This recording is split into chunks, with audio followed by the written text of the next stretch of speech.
Alright, so this is going to be all about endocrinology, step 2 CK, 124 to 155.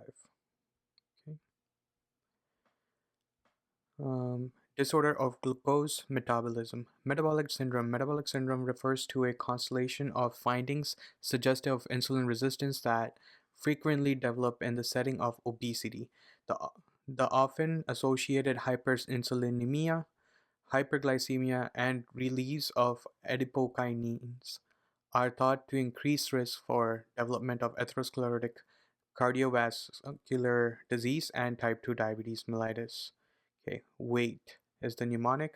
Waist expanded, impaired glucose, hypertension, HDL decrease, or triglyceride increase. Okay, all of these affect metabolic syndrome.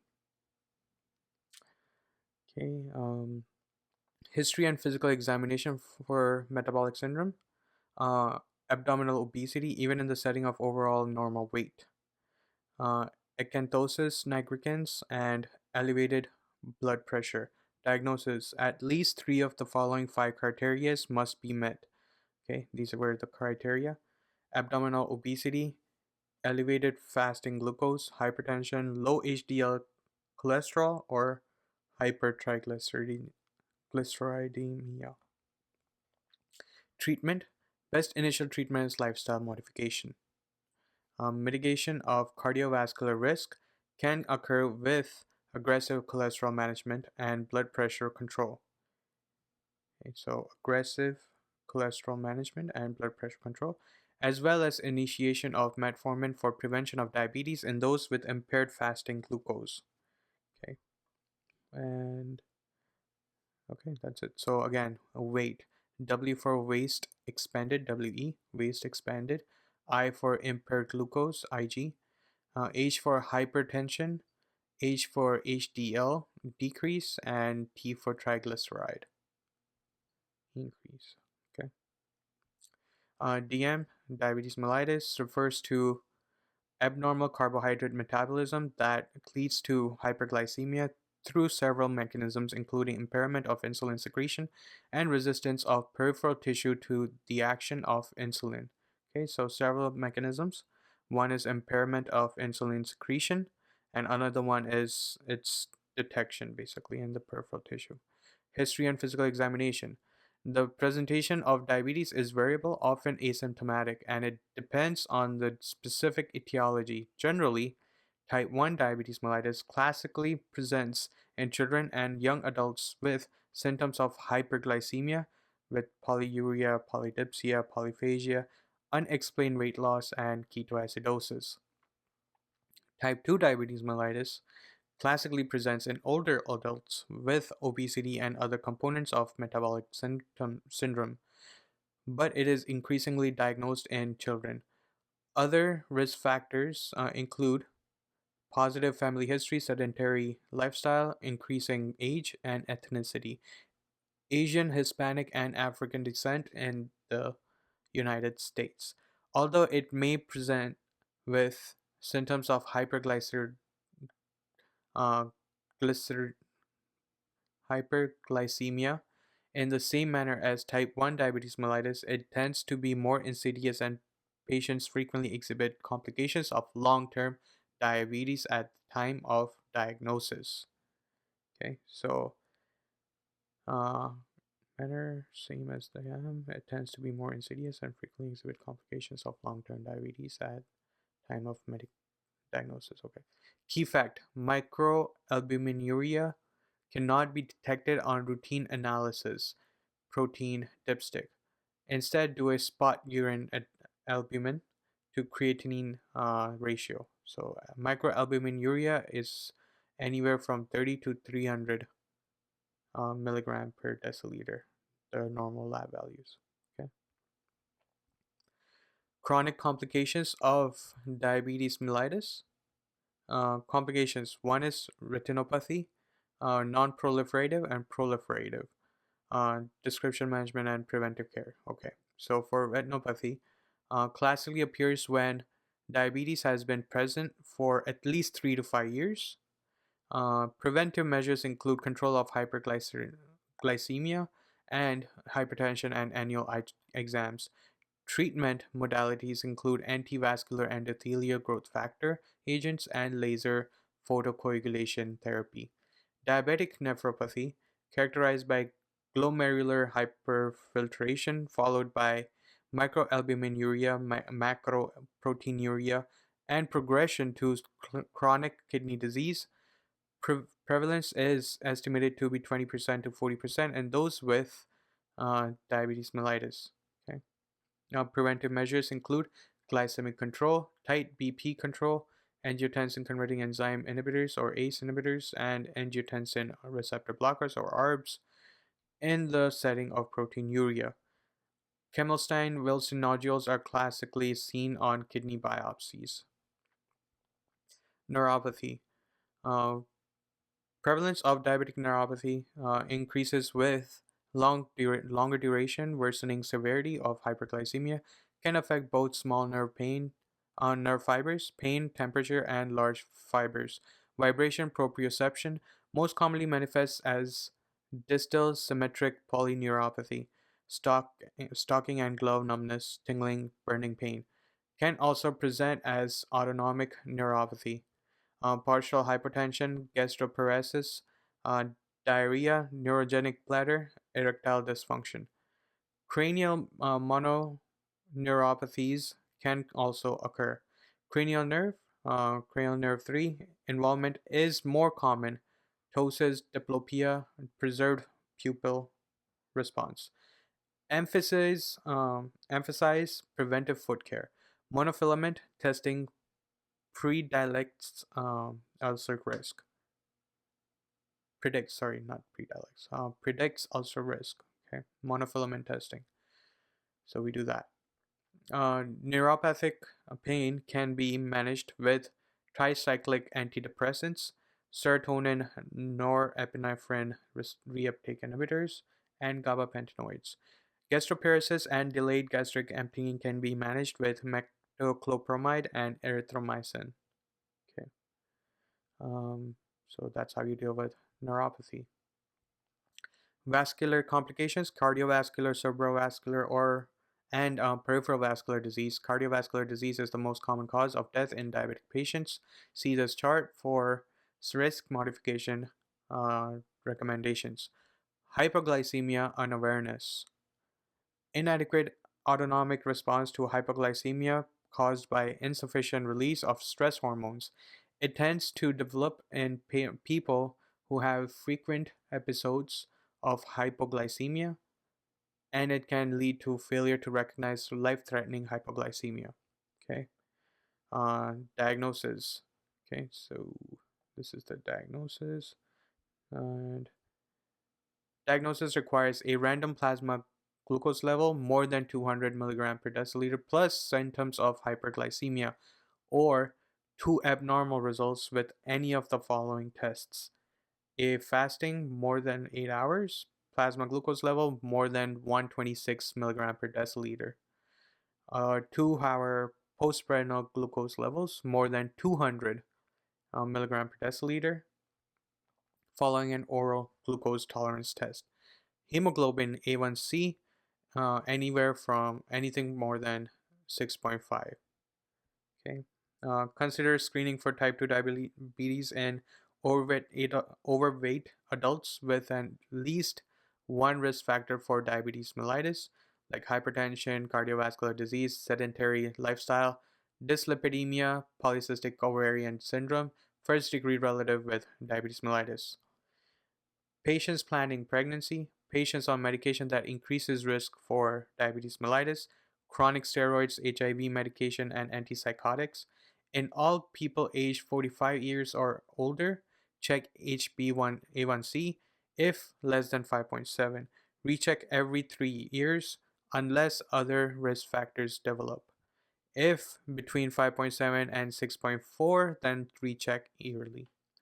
Patients not meeting criteria for diabetes mellitus but with impaired fasting glucose more than 100 but sorry but less than 126 milligram per deciliter or impaired glucose tolerance on OGTT. What was OGTT? Did I skip that? Oh, it was oral glucose tolerance test. Okay, so impaired glucose tolerance on OGTT should also be rechecked yearly. Okay, here we have a figure of diabetic retinopathy. And this is non-proliferative. We covered this in ophthalm video as well, the notes, right? Neuroproliferative retinopathy presents with exudates, dot blot hemorrhages, and microaneurysms. And if we are zooming in, that we can't. Proliferate is basically neovascularization. So when you start seeing small little vessels forming, it's progressed to proliferative retinopathy. Okay, so it presents with macular edema, vitreous traction, and neovascularization on the retinal vasculature. Okay, classifications.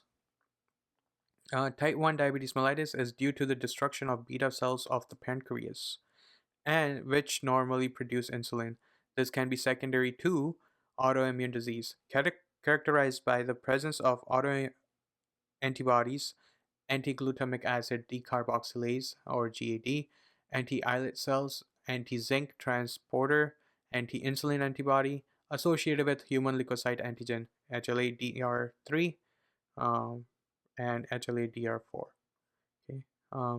Acquired disease after pancreatitis, pancreectomy, cystic fibrosis, or malignancy, idiopathic disease in the absence of antibodies or recognized destructive disease. Type 2 diabetes mellitus is due to relative insulin deficiency in the setting of peripheral insulin resistance, leading to hyperglycemia. More than 90% of diabetes mellitus cases are classified as type 2. Antibodies associated with type 1 diabetes mellitus will be negative. Other less common etiology of DM include several genetic defects that affect beta cell function. For example, several autosomal monogenetic disease defects have been identified as causes of maturity onset diabetes of the young, or MODY, which typically presents in young people with a family history of atypical diabetes. Okay.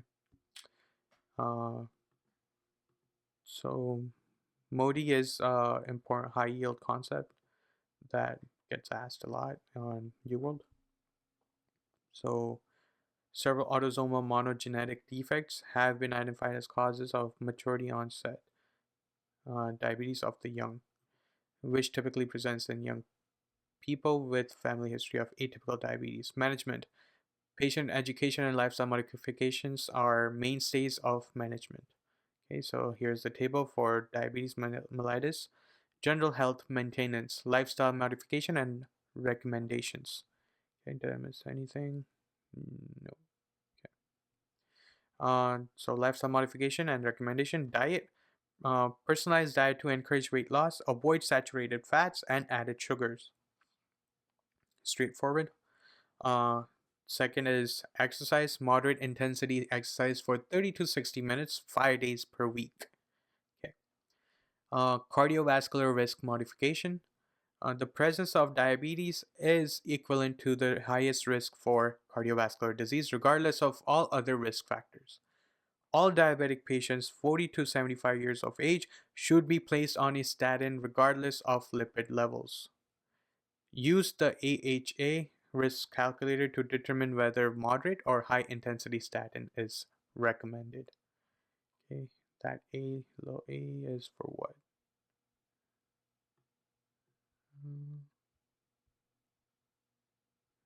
They didn't explain it. Okay. Blood pressure management. Strict blood pressure control to less than 130 by 80 mmHg. Acetylcholinesterase inhibitor, or ARBs, are first-line agents when proteinuria is present. Okay. Screening exams. Annual physical exam to screen for cardiovascular disease, blood pressure, and lipid monitoring. Neuropathy. Tests for microalbuminuria, retinopathy, dilated eye exams, and neuropathy foot care evaluations. Okay, so that is also an important one. Neuropathy, we do monofilament one, right? So foot care evaluation, we do that with the monofilament thing that we just read. Retinopathy, neuropathy, cardiovascular, BP, and lipid monitoring. Cool. Immunizations. In addition to routinely recommended immunizations based on age, all patients with diabetes more than 19 years of age should receive pneumonia vaccine. Okay. Okay. Type 1 diabetes mellitus requires administration of insulin. See this figure. To maintain blood glucose in the normal range, 80 to 130 milligram per deciliter pre-prednisol levels and less than 180 milligram per deciliter post-prednisol levels. Consider insulin infusion pump for patients with type 1 diabetes mellitus who are having difficulty with intermittent dosing. Type 2 diabetes mellitus can be managed with non-pharmacologic interventions. Initially, in the event of failure of lifestyle interventions, a number of medication classes can be considered. See this table. All patients on insulin should participate in self-monitoring of blood glucose to detect hyperglycemia or hypoglycemia that can be corrected with dose modifications. Patients with diabetes mellitus should be encouraged to undergo routine HbA1c testing every 3 months. Goal HbA1c is less than 7%, less than 7.5% in children.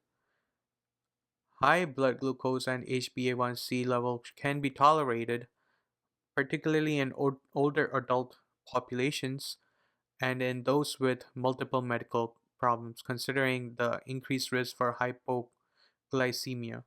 Tight glucose control decreases the risk for microvascular complications like nephropathy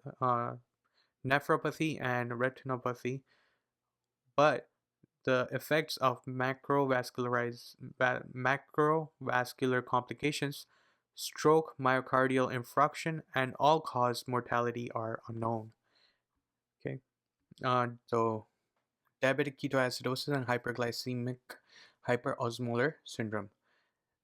These are two acute life-threatening complications of diabetes that are characterized by hyperglycemia with fluid and electrolyte disturbances. Table outlines the individual characteristics of each.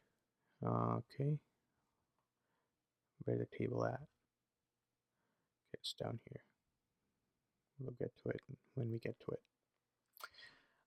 Diabetic ketoacidosis is characterized by anion gap metabolic acidosis with elevated levels of keto acids in serum and urine.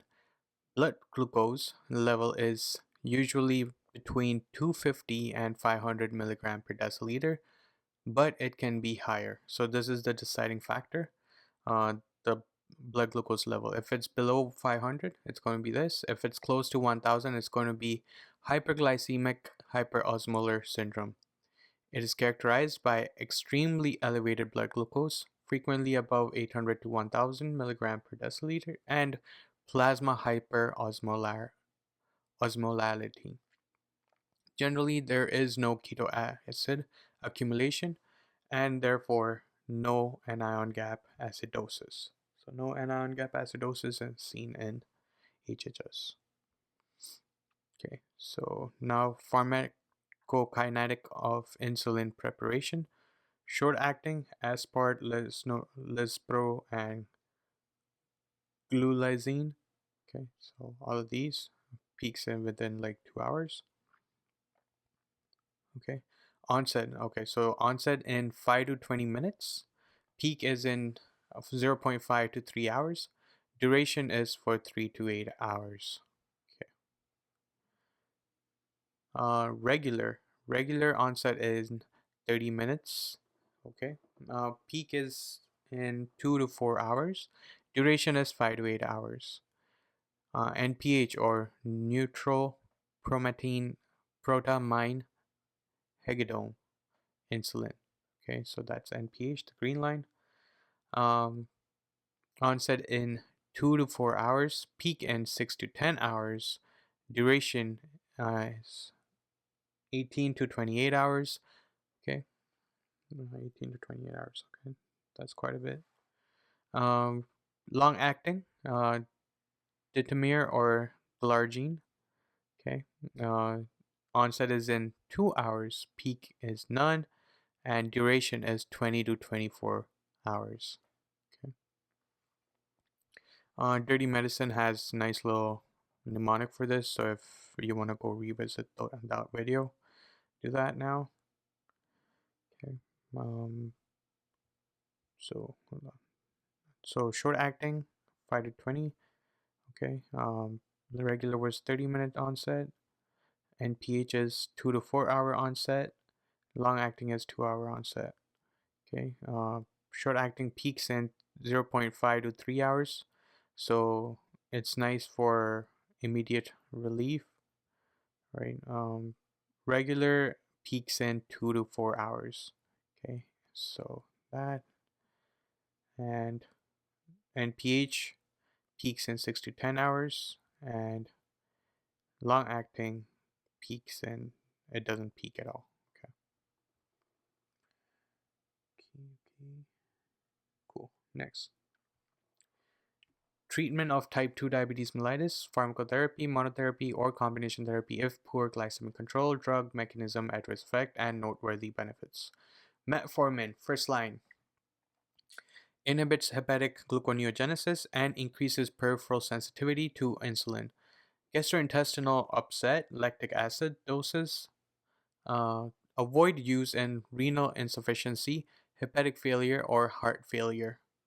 Noteworthy benefits: weight loss, decrease in cardiovascular disease events, expected decrease in A1C is 1.5 to 2%.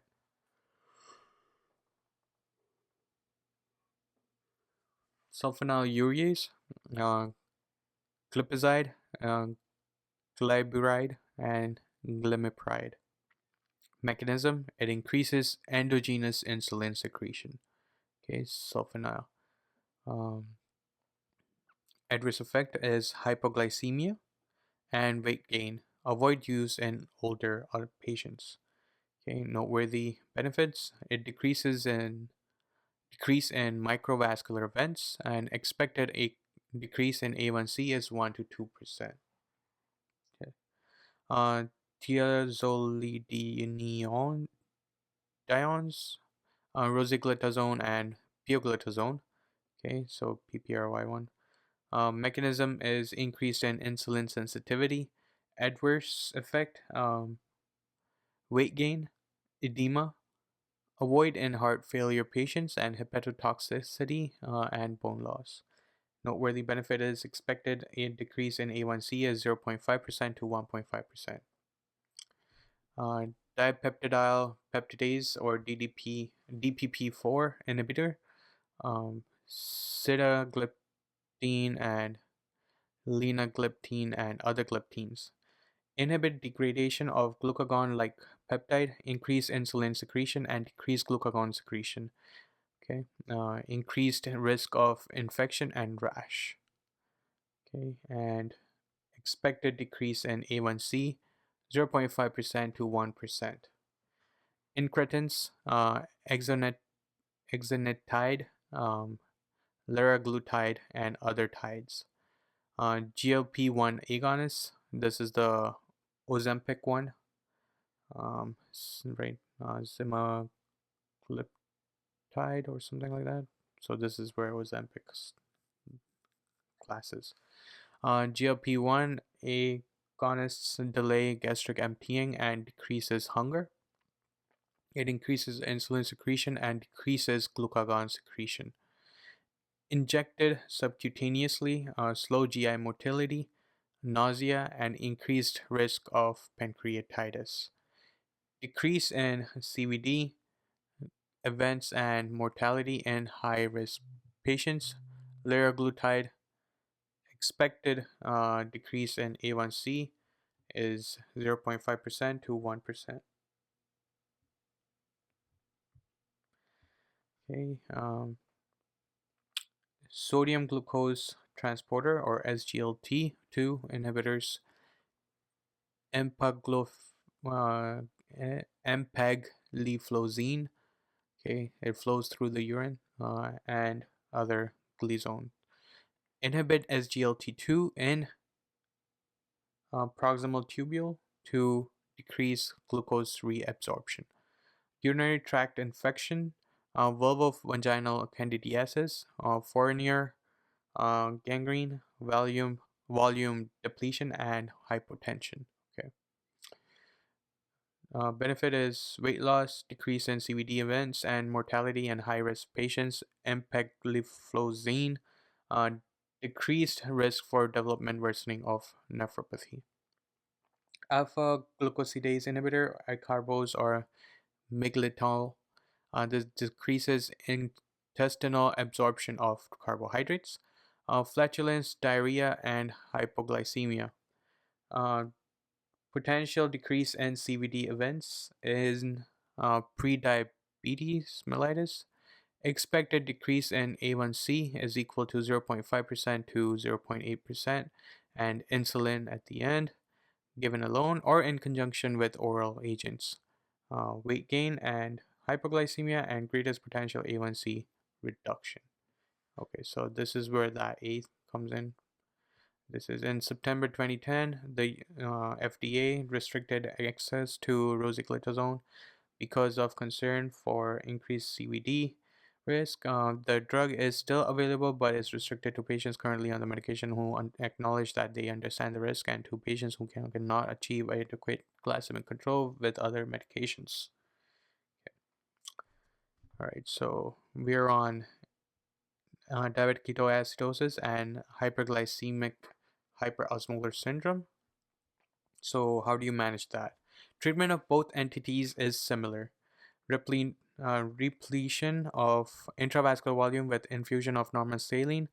Um, Patients with DKA and HHS are typically very dehydrated due to osmotic diuresis, resulting from hyperglycemia. Frequent monitoring of serum electrolytes. Acidosis leads to extracellular shifting of potassium, which results in normal or elevated levels on initial labs, despite an actual total body deficit. And as insulin is infused and as the acidosis is corrected, potassium shifts back into the intracellular space, leading to frank hypokalemia.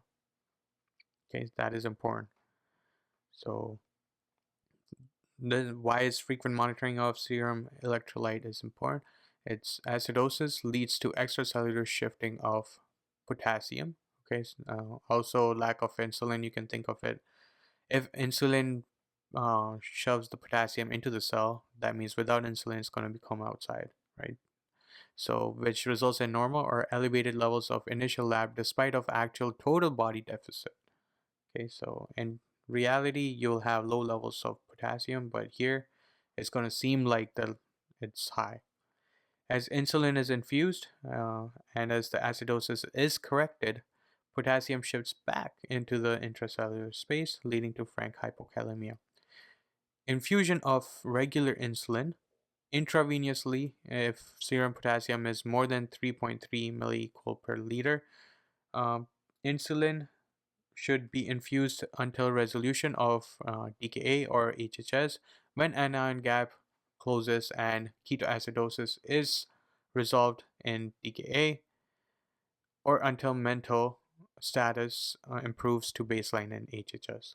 If potassium is less than 3.3 milliequal per liter, insulin should be held and potassium infused until potassium is more than 3.3 milliequal per liter. If serum glucose reaches less than 200 milligram per deciliter before resolution of acidosis, or less than 250 milligram per deciliter in HHS, 5% dextrose can be administered intravenously to avoid stopping insulin infusion. Okay. So if serum glucose reaches less than 200 milligram per deciliter before resolution of acidosis, or less than 250 in HHS, we give dextrose 5%. Okay. If potassium is less than 3.3, insulin should be held, okay? And potassium infused until potassium is more than 3.3. If serum glucose, all right, so that's that. Let's do acute complication of diabetes mellitus, diabetic ketoacidosis versus hyperglycemic hyperosmolar syndrome. Okay. In diabetic ketoacidosis, patient's characteristics are going to be patient with type 1 diabetes, more common than patients with type 2 diabetes. Precipitants are going to be infections, trauma, alcohol, or non-adherence to insulin therapy. Symptoms are going to be abdominal pain, nausea, vomiting, cosmal respirations, mental status change, fruity acetone breath odor. Okay. Um, Remember there was a case where we did the poisoning questions and it was talking about fruity smell right before everyone started drooling and that. So that's where we saw the fruity one. It was a case of organophosphate poisoning, I think, or nerve gas or something like that. Lab value is going to be glucose more than 250 milligram per deciliter. Metabolic acidosis. Again, quick recap. Um, Garlic odor and breath is arsenic. Right. Uh, okay, so lab values. Glucose more than 250 milligram per deciliter. Metabolic acidosis, bicarbonate. Okay, is going to be less than 18. Glucose, it's going to be more than 250. Urine and serum ketones are going to be increased. Increase in anion gap and serum osmolality, however, is going to remain the same, which is around 300, I believe. HHS, patient's characteristics going to be patient with type 2 diabetes. Okay. Precipitant is going to be same as DKA, but includes dietary indiscretion. Okay. Symptoms: profound dehydration, mental status change, more prominent in HHS than DKA. Lab value is going to be glucose more than 600 milligram per deciliter, no acidosis. Okay, so bicarb is going to remain above 18. No ketones, normal anion gap, and serum osmolality, however, is going to be more than 320 milliosmol per kilogram. Okay. Okay. I believe there was a question about. No, there wasn't. Okay. On to hypoglycemia. Hypoglycemia is symptomatic. Hypoglycemia is very rare in people who are not on anti-hyperglycemic medications. Okay. Even in the presence of low blood sugar, less than 70 milligram per deciliter. Further evaluation should be carried out in patients who exhibit Whipple triad. What is the Whipple triad? It's symptoms of hypoglycemia, like tremor, anxiety, sweating, paresthesia, dizziness, weakness, confusion, or loss of consciousness. A low plasma glucose concentration measured with a precise method while symptoms are present, and relief of symptoms after blood glucose is raised. Okay, so this is the Whipple triad. 1. Symptoms of hypoglycemia. 2.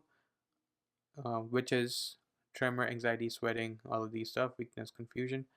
2, you're going to have low plasma glucose concentration. Okay, it's going to be below 60 or 40, measured with a precise method, and then relief of symptoms after blood glucose is given.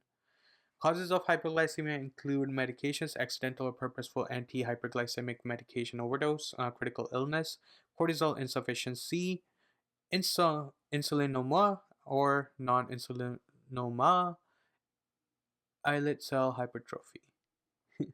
Recent history of gastric bypass and dumping syndrome. Diagnosis. How do you diagnose it? Obtaining a detailed history is crucial. Careful questioning can ascertain timing of symptoms in relation to meals and medication administration. Patients with diabetes who are taking anti-hyperglycemic should have their medications regime checked, reviewed, and medication doses reduced in case of persistent hypoglycemia. If patients report symptoms after prolonged fasting, the physician may order an observed fast with periodic blood sugar assessment. Once symptoms arise, that is the time to obtain serum glucose, insulin, C-peptide, and anti-hyperglycemic drug screen. Okay, so here we have a question about, are we done with diagnosis? No, we have a few more. But again, we'll do the question. A 10-year-old boy presents to the emergency department with 2 weeks of polyuria and polydipsia and new onset lethargy. Physical examination reveals signs of severe dehydration, and lab values reveal a blood glucose level of 500, so that's DKA. After being diagnosed with DKA, the patient is started on insulin and non-dextrose containing IV fluids. Glucose on recheck is 250 milligram per deciliter with an anion gap of 19. What is the next best step in management? Okay, so we reached the anion gap of 19. And so the answer is, the next best step is to add 5% dextrose to IV fluids. In the management of DKA, it is important to start IV fluids and insulin immediately. Initially, the goal is to rehydrate the patient and decrease blood glucose, but as blood glucose reaches 250 to 300 milligram per deciliter, it is important to add 5% dextrose to decrease the risk for hypoglycemia, as the anion gap acidosis is still being treated. Normal anion gap is between 8 to 12 or 8 to 14, right? Or 10 to 14, something like that. So since we haven't reached the anion gap yet, we're still going to be treating it, and since we're doing that, and we can administer blood glucose. Okay, back to diagnosis. In patients who report symptoms shortly after meals, particularly in those with a history of gastric bypass, mixed meal testing, consumption of a non-liquid meal with subsequent, okay, so it was 8 to 12, yeah, okay, again.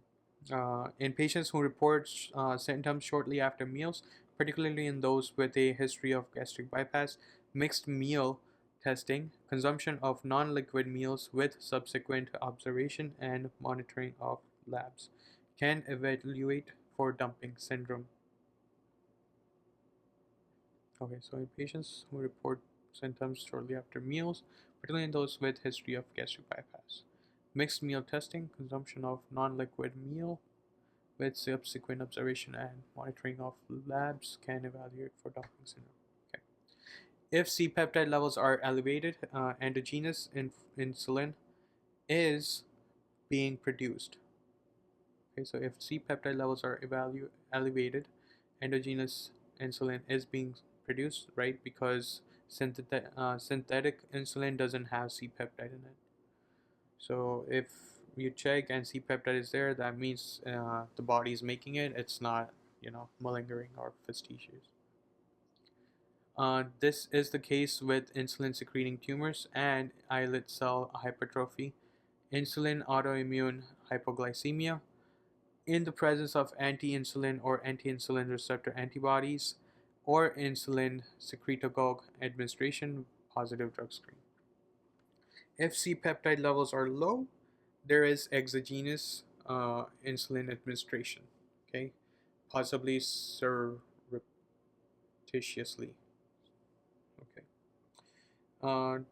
Management. After the cause of hypoglycemia is identified, management will be specific to the underlying etiology. Acute or profound hypoglycemia can be life-threatening, and it is most commonly seen in cases of overdosing of insulin or insulin secretagogue in people with diabetes. Rapid administration of oral and or intravenous carbohydrate is the first step in management. In those with altered consciousness and no IV access, administer glucagon. Intramuscular, intranasal, or subcutaneous formulations are available. On to thyroid disorders. Thyroid physiology. See this figure for an overview of thyroid hormone synthesis, and this figure for a review of the hypothalamic pituitary thyroid axis. Okay. The best initial test to screen for thyroid disease is thyroid stimulating hormone, or TSH. measurement alone. Suspicion of thyroid disease or detection of a goiter on physical exam should always prompt a check of TSH. If there is known history or suspicion of hypothalamic or pituitary disease, measuring TSH and free T4 initially can guide more accurate assessment of thyroid function. Okay. Total T4 measurement is not an adequate screening test.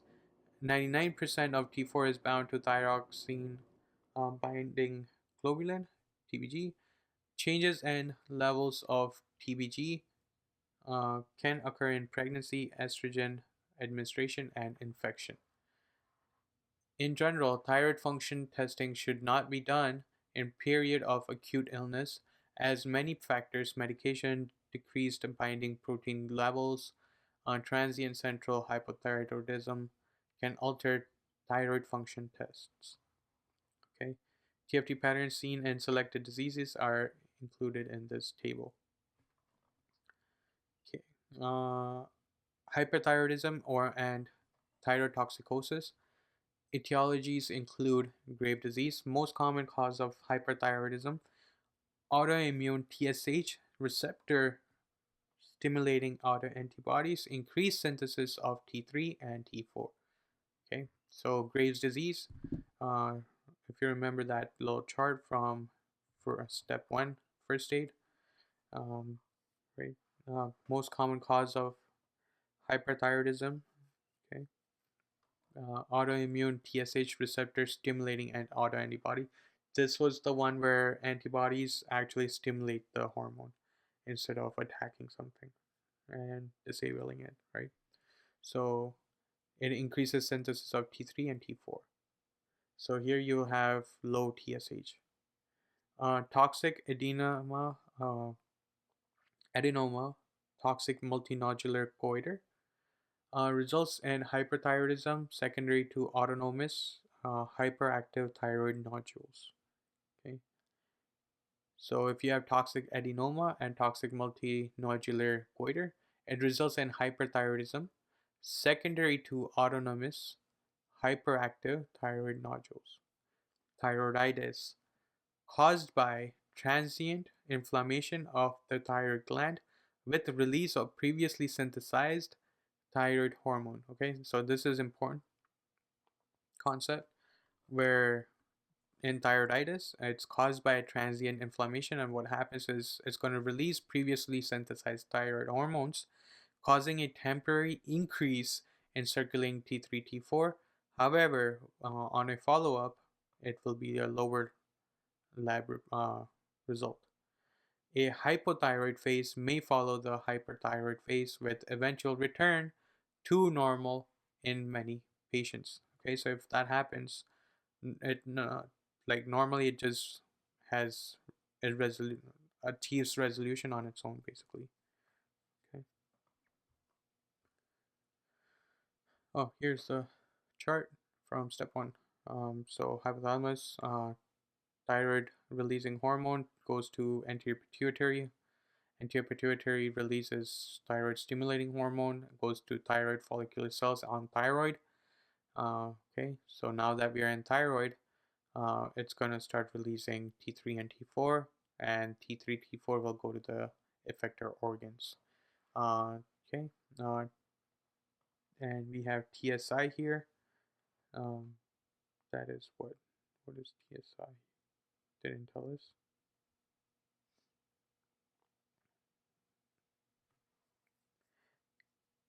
Okay, TSI, thyroid stimulating immunoglobulin. So that's the grave one.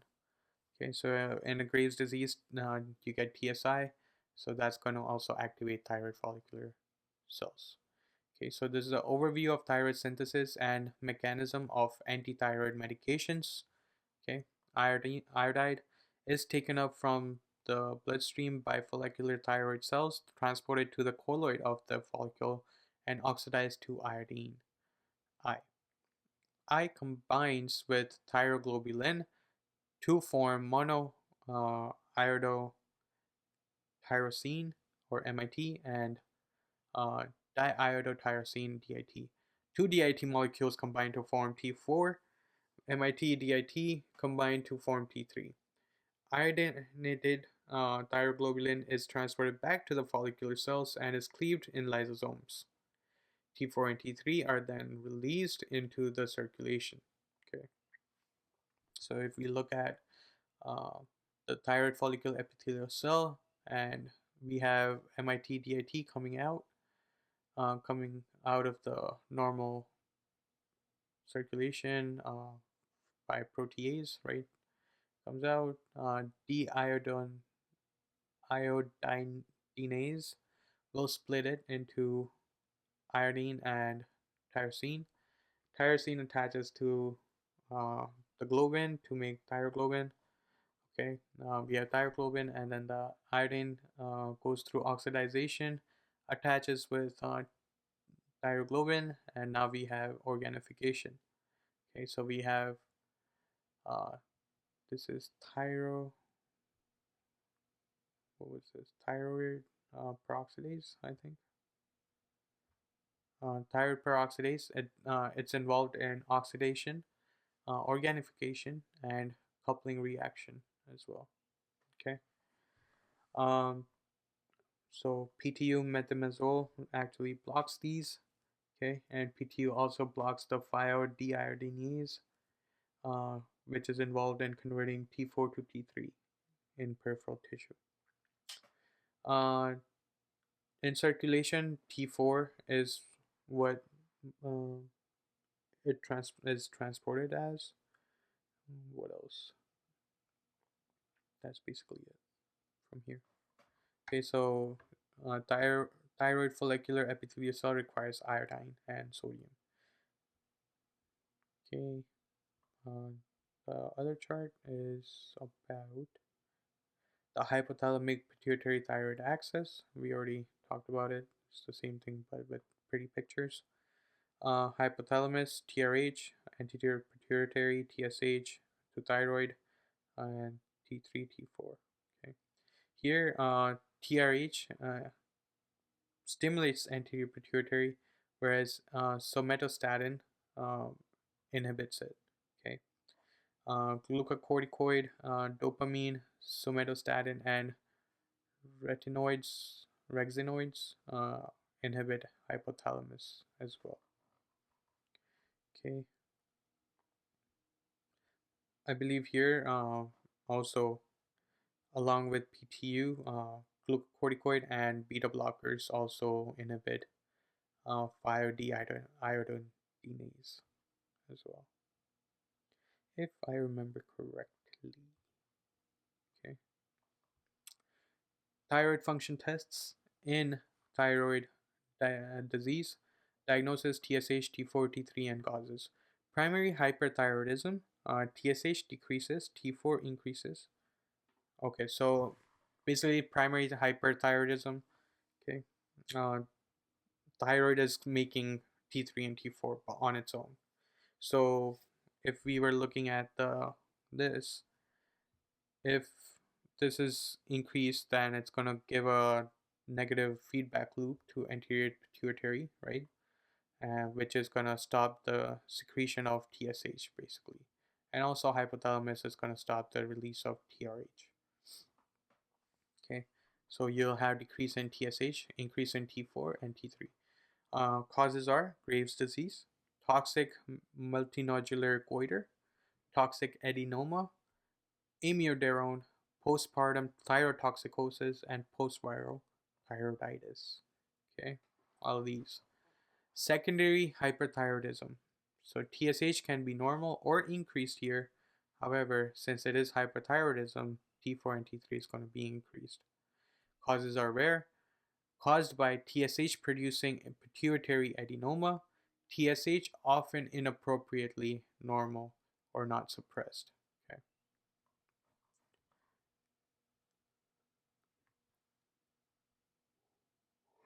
Sorry. Primary hypothyroidism. In primary hypothyroidism, the thyroid's not going to be making any T3, T4, so the uh, axis it's going to stay activated, keep releasing TRH and TSH. So it'll have increased TSH, but T4 and T3 is going to be low. This happens in Hashimoto thyroiditis, iatrogenic radioactive ablation or excision, drugs, lithium amiodarone. Okay. Secondary hypothyroidism. Uh, Here you will have low TSH, T3 and T4 as well, decrease. Often caused by pituitary non-functioning macroadenomas, infiltrative disease, or post-pituitary surgery. Pituitary apoplexy, which is Sheehan syndrome, is is a rare cause. Subclinical hypothyroidism, increase in TSH, normal T3 and T4. Okay, often with mild elevations in TSH and asymptomatic. Okay. TSH, so subclinical hypothyroidism is pretty weird because here you'll have increase in TSH even though you have normal T3 and T4. However, this is still called subclinical hypothyroidism. Okay, often with mild elevation in TSH and it's asymptomatic. Euthyroid sick syndrome. Okay, here it could be normal or low or decreased TSH. Uh, T4 is going to be normal or decreased, but T3 is definitely going to be decreased. It's caused by any serious illness. Will have increase in reverse T3. It's non-functional as T4 is converted to RT3 instead of T3. Instead to be, sorry, thought to be protective, avoids excess catabolism in acute illness. Thyroid hormone supplementation is not indicated here. Okay, so it's caused by any serious illness, will have increase in reverse T3. Okay, UWell has a nice little chart for these. So now that this is somewhat clear, UWell will clear it up right up. Okay, so we were talking about hyperthyroidism and thyrotoxicosis, etiologies. Okay, we talked about thyroiditis. Now on to fetal thyrotoxicosis. Classically presents as an irritable, tachycardic infant born to a mother with Graves' disease due to transplacental transfer of immunoglobulin G, TSH stimulating antibodies. Okay. Key fact: exophthalmos, pretibial myxedema, and thyroiditis. Thyroid bruits are specific for Graves' disease. History and physical examination. Patient presents with weight loss, heat tolerance, um, anxiety, palpitation, increase in bowel movements, frequency, myopathy, proximal muscle weakness, insomnia, and or menstrual abnormalities. Okay. Physical examination can reveal warm, moist skin, goiter, hypertension, sinus tachycardia, or irregular heart rhythm, atrial fibrillation, and other tachyarrhythmias, fine tremor, lid lag, and hyperactive reflexes. Exophthalmos, direct stimulation of orbital fibroblasts by antibodies, pretibial myxedema, acropathy, soft tissue swelling of the eye, hands, see figure this, and thyroid bruits are seen mainly in Graves' disease. Untreated long-standing hyperthyroidism can lead to decreased bone mass. Diagnosis. Best initial test. This is, important stuff that pertains to step 2. Diagnosis. Best initial test is serum TSH level, followed by free T4 and T3. May need additional. So if they say the patient has been ordered to get serum TSH levels checked, what's the next step? And then it would be like you follow it with free T4 and T3, I guess, or any of these other stuff. You may need additional information provided by radioactive iodine uptake scan. Okay, so RAI scans and thyroglobulin levels. Okay. Radioactive iodine uptake test and scan, measures degree and distribution of iodine uptake in the thyroid and can be used to differentiate between different causes of hyperthyroidism, often used to differentiate functioning nodules, toxic adenomas, benign from non-functioning nodules, which require biopsy for malignancy workup. See figure this and table this.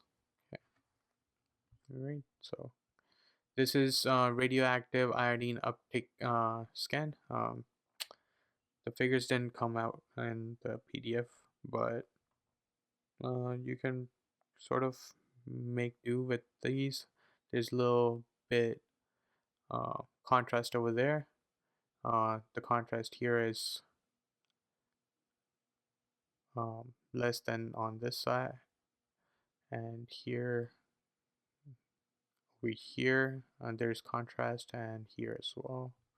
So anyways, radioactive iodine uptake scan, 99 technetium per technetate thyroid scan showing a multinodular areas of increased uptake, and B, uh, diffuse uptake as seen in Graves' disease. Okay, so multinodular area, that's what they're showing in the first one. Okay, anyways, moving on. Diagnosis indicated by radioactive iodine findings in hyperthyroidism. So diagnosis, radioactive iodine uptake, RAI scan finding, and thyroglobulin levels in blood. Okay, so in Graves, it's going to be increased, obviously, TSI, right? Increases in T4, T3. So RAI scan findings going to show diffuse uptake. Thyroglobulin levels are going to be, they're not, significant here. Multinodular goiter.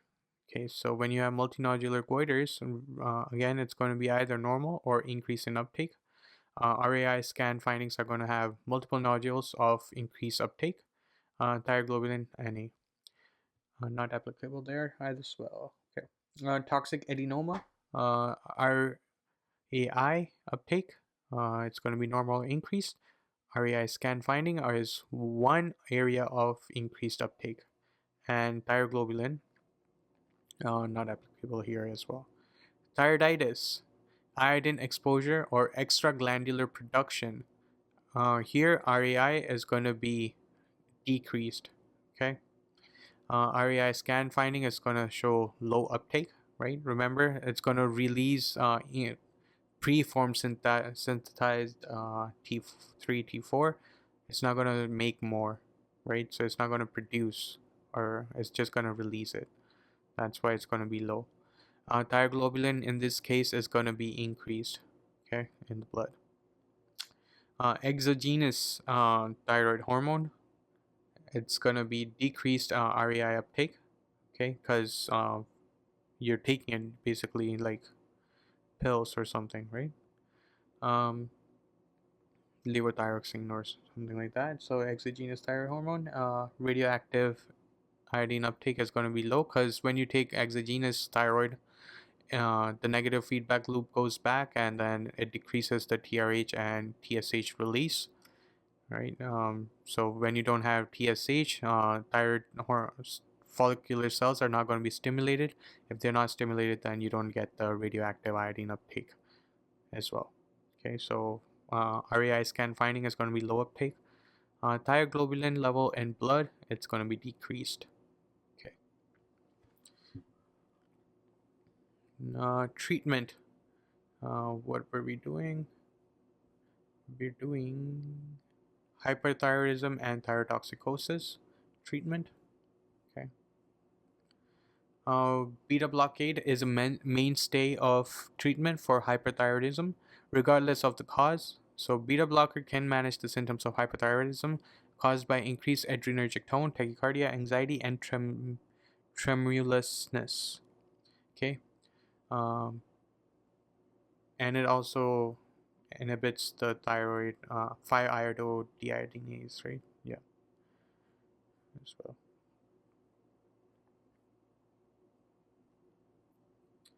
Okay, so anti-thyroid medication inhibits the oxidation of iodine. Okay, remember organification oxidation from thyroid peroxidase, so it's going to inhibit that. So inhibits the oxidation of iodine, thus impairing thyroid hormone synthesis. Metamazole is the first line agent, except during the first trimester of pregnancy. So remember that. We use PTU for the first trimester and then metamazole for the uh, other trimesters. So it's only uh, teratogenic in the first trimester. Okay, it and PTU is teratogenic in the rest of it. So we switch to metamizole after the first trimester.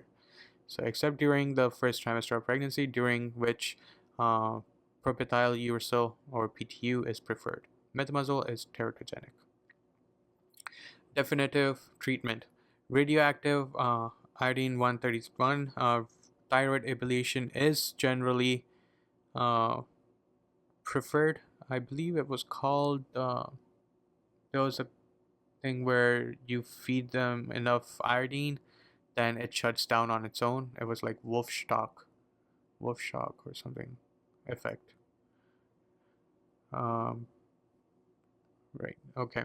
Anyways, is generally preferred unless there is a large obstructive goiter or if there is Graves' ophthalmopathy, which can be worsened by radioactive iodine. The alternative to ablation is thyroidectomy. Okay. Administration of levothyroxine oral T4 replacement prevents hypothyroidism in patients who have undergone ablation or surgery. Administering steroids can treat Graves' ophthalmopathy if it is causing diplopia or treating threatening vision. Okay. So steroid for Graves if it is causing diplopia or threatening vision. Adverse reaction and complications of for thyrotoxicosis treatment. Okay, so drug treatment and adverse reaction and other considerations.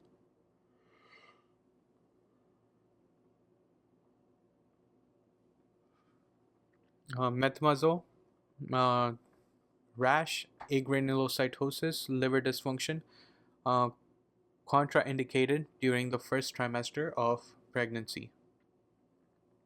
Okay, so methimazole is again first trimester of pregnancy. We don't do it. We do PTU.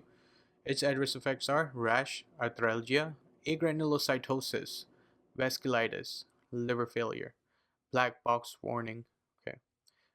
Preferred agent in first trimester of pregnancy. Uh, radioactive I-131 thyroid ablation. Most common side effect is subsequent hypothyroidism. Most common when treating patients with Graves' disease. Contraindicated in pregnancy. Will initially worsen how ophthalmopathy, okay, and thyroidectomy.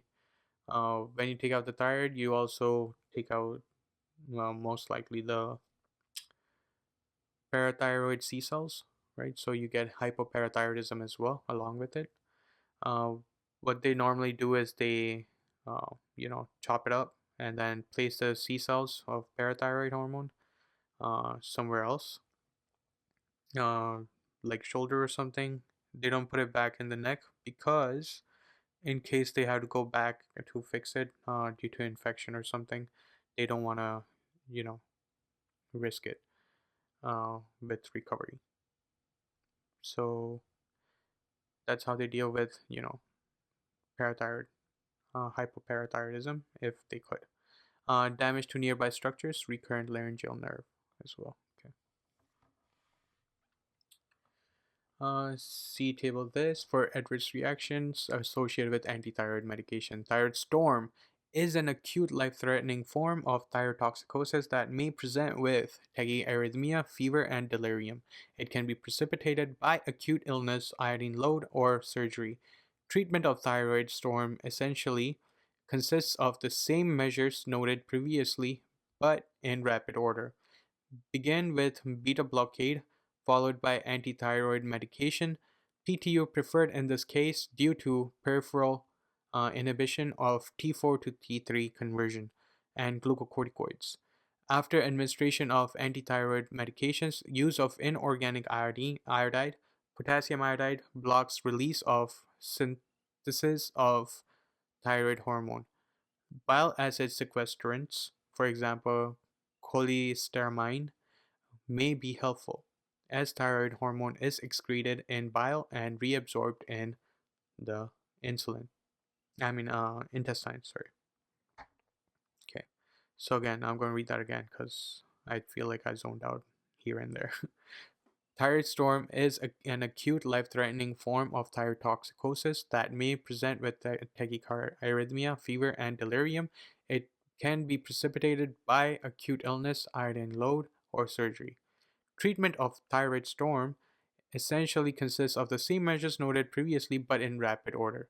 So you begin with beta blockade, followed by antithyroid medication like PTU. It's preferred in this case due to peripheral inhibition of T4 T3 conversion as well, and glucocorticoids. Okay. After administration of antithyroid medication, use of inorganic iodine, potassium iodide, blocks release and synthesis of thyroid hormone. Yeah. So when you give, that's the thing I was talking about, use of inorganic iodine. Normally, if you give iodine, it's going to get converted and then it's going to get taken up. So when you give a lot of these together, it actually blocks the synthesis of this. It's one of those mechanisms where you give too much, then it just shuts down. Okay. Bile acid sequestrants like cholestyramine may be helpful as thyroid hormone is excreted in bile and reabsorbed in intestine. I did not know that. So thyroid hormone is excreted in bile. Okay. You heard it first, guys, here, and reabsorbed in the intestine. All right. Hypothyroidism, most commonly caused by Hashimoto thyroiditis, but it can result from other causes as well. See table this.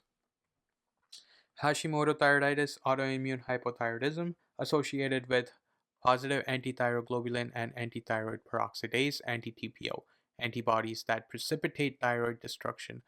Patients with Hashimoto thyroiditis have a higher risk of developing thyroid lymphoma.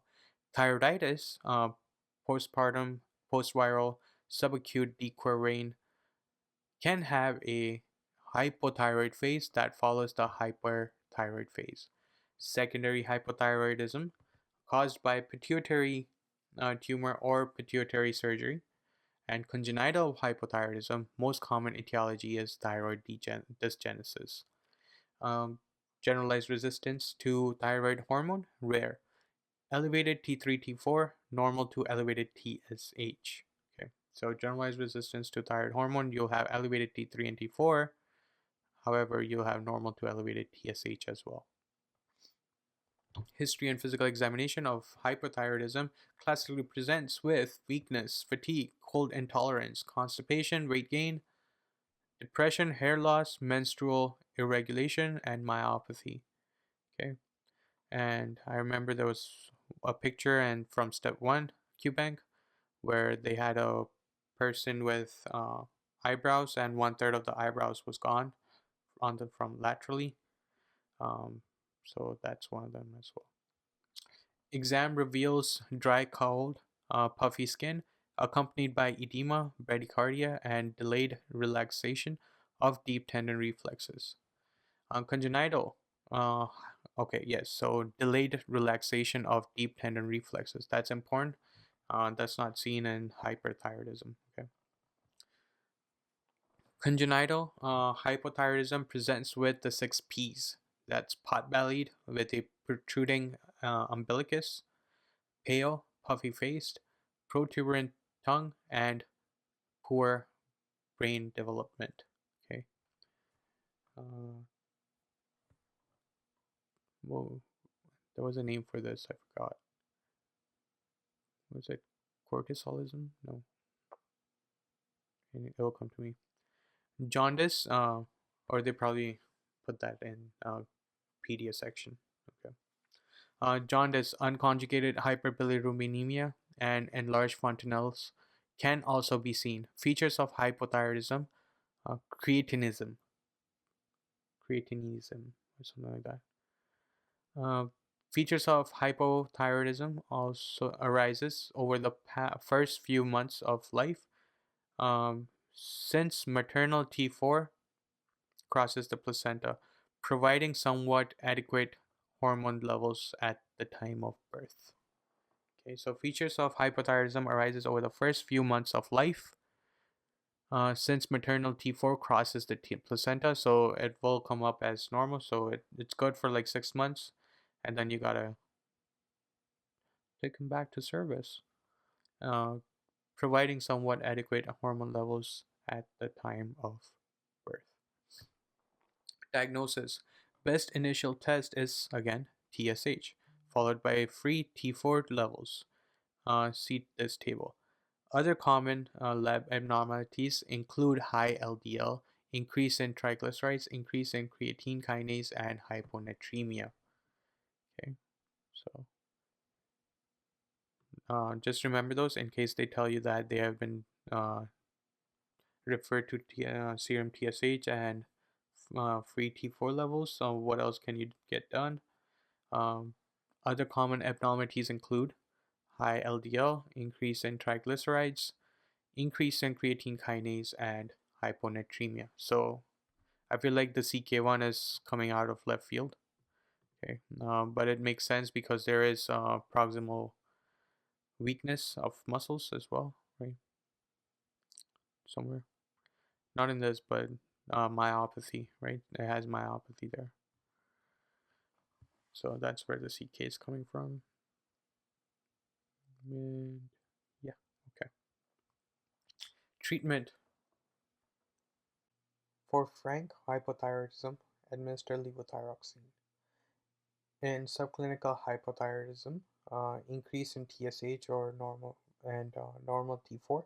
Treat with levothyroxine if TSH is more than 10 uh, units per liter, milliunits per liter. Okay, so in subclinical hypothyroidism with increased TSH and normal T4, treat with levothyroxine if TSH is more than 10. Okay. But for frank hypothyroidism, we still administer levothyroxine. Myxedema coma is a state of severe hypothyroidism that can present with decreased mental status, hypothermia, hypotension, bradycardia, hypoglycemia, and hypoventilation. Mortality is 30% to 60%. Myxedema coma can be triggered in a hypothyroid patient by acute events such as infection, myocardial infarction, stroke, trauma, sedative drugs, surgery, and medication non-adherence.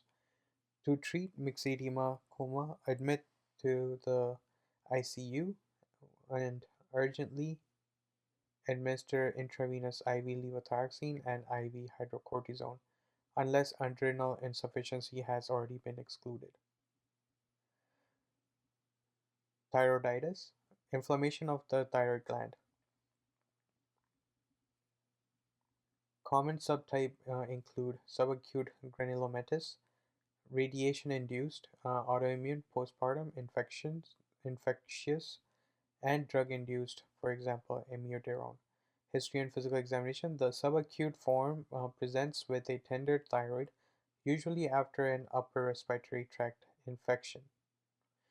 All other forms are associated with painless goiter. Diagnosis.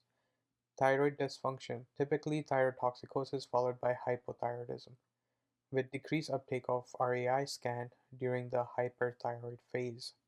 Treatment here is subacute thyroiditis is usually self-limited. Treatment calls for non-steroidal anti-inflammatory drugs, NSAIDs or oral prednisone for pain control. Beta blockers are appropriate for treating symptomatic hyperthyroidism. Antithyroid medications are generally not indicated. Levothyroxine is suitable for management of hypothyroidism associated with thyroiditis if TSH is more than 10. Okay, so for thyroiditis, NSAID is first line, or oral prednisone for pain control. Beta blockers are appropriate for treating symptomatic uh, hyperthyroidism, so for all the tremors and stuff, anxiety and all that stuff. Anti-thyroid medication are generally not indicated. Levothyroxine is suitable if TSH is more than 10. Makes sense? Okay. Uh, Question: a 24-year-old woman with hypothyroidism presents at 10 weeks gestation for a prenatal visit. Okay. Her only medication is levothyroxine. What adjustment is probably needed to her levothyroxine?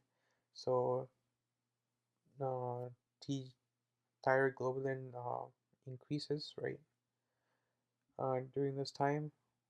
So this patient's dose will probably have to be increased, sometimes by up to 50%. So increased thyroxine binding globulin levels in pregnancy leads to decrease in free T3, T4 levels and increase in TSH. Okay, so since we have increased thyroxine binding globulin, we'll have low amount of free T3, T4. So that's why we increase the dose. Okay.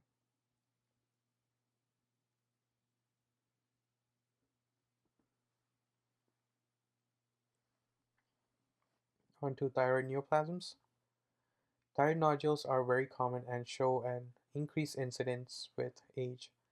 Most, 95% are approximately are benign. History and physical examination. Usually asymptomatic at initial presentation, discovered incidentally. Hyperfunctioning nodules may present with symptoms of hyperthyroidism. Large nodules adjacent to the trachea, esophagus may cause dysphagia, dyspnea, cough, and choking sensation. An increased risk for malignancy is associated with a history of childhood neck irradiation, cold nodules, um, minimal uptake of REI scan, that's what it means, and female sex, age less than 20 or more than 70, firm and fixed solitary nodules, positive family history, and rapid growing nodules with hoarseness. Hyperfunctioning hot nodules are typically benign. Diagnosis and management. See this figure for a diagnostic workup of thyroid nodules. Benign nodules, physical exam, ultrasonography can assess for continued nodule growth or for development of suspicious characteristics, for example, microclassifications, increase in vascular flow, nodules that are taller than they are wide. Okay, so do that again. Physical examination or ultrasonography can assess for continued nodule growth. Okay, so we're going to be on lookout for nodule growth or for development of suspicious characteristics like microcalcifications, increased vascular flow, nodules that are taller than they are wide. Malignant nodules, surgical resection with hemithyroidectomy or total thyroidectomy is best initial treatment. Adjunctive radioiodine ablation following excision is appropriate. Excision, sorry, is appropriate for some high-risk patients. Okay. Indeterminate fine needle aspiration (FNA). Initial management can be watchful waiting versus hemithyroidectomy, 10% to 30% chance of malignancy. If resected, final pathology can guide further treatment. Table summarizes the types of thyroid malignancy that can be diagnosed after biopsy. Okay, so thyroid nodule found clinically or incidentally on imaging. First thing you do is clinical evaluation, TSH, and ultrasound of neck. If TSH is suppressed, okay, then thyroid scintigraphy. If there's hyperfunctional hot nodule, then radioiodine ablation or surgical excision is the way to go. If you do thyroid scintigraphy, and hypofunctional or cold nodules are indeterminate nodules as seen. Then you do meet sonographic criteria for FNA, question mark, risk factors for malignancy, suspicious ultrasound findings. If no, then you just keep monitoring. If it's yes, um, then FNA, okay, and FNA, then if it's benign, then close follow-up, and if it's malignant, then thyroid surgery. Okay, if you do the clinical evaluation, TSH and ultrasound, if TSH is normal or elevated, okay, then you go ahead and do the same thing, that is meets sonographic criteria for FNA. If yes, then you do FNA. Benign, then close follow-up. Malignant, then thyroid surgery. If it doesn't meet FNA criterias, um, like risk factors for malignancy or suspicious ultrasound findings, then you just monitor.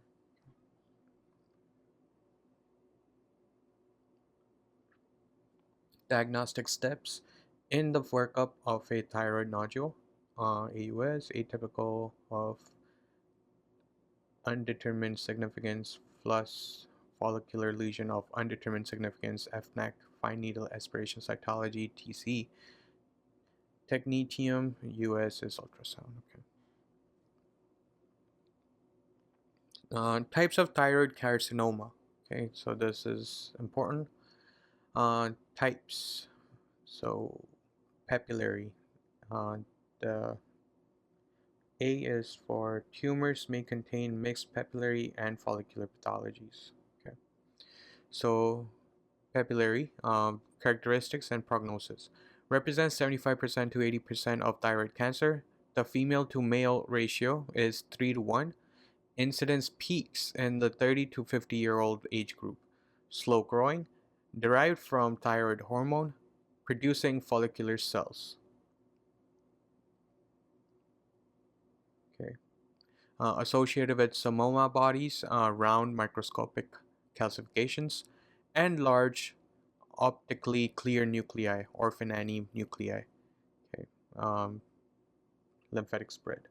Prognosis: 90% of patients survive more than 10 years after prognosis. The prognosis is poor in patients more than 45 years of age or those with large tumors. Then we have follicular. Its characteristics are accounts for 17% of thyroid cancers, most common in females. Incidence peaks in the 40 to 60 years old age group, derived from thyroid hormone producing follicular cells.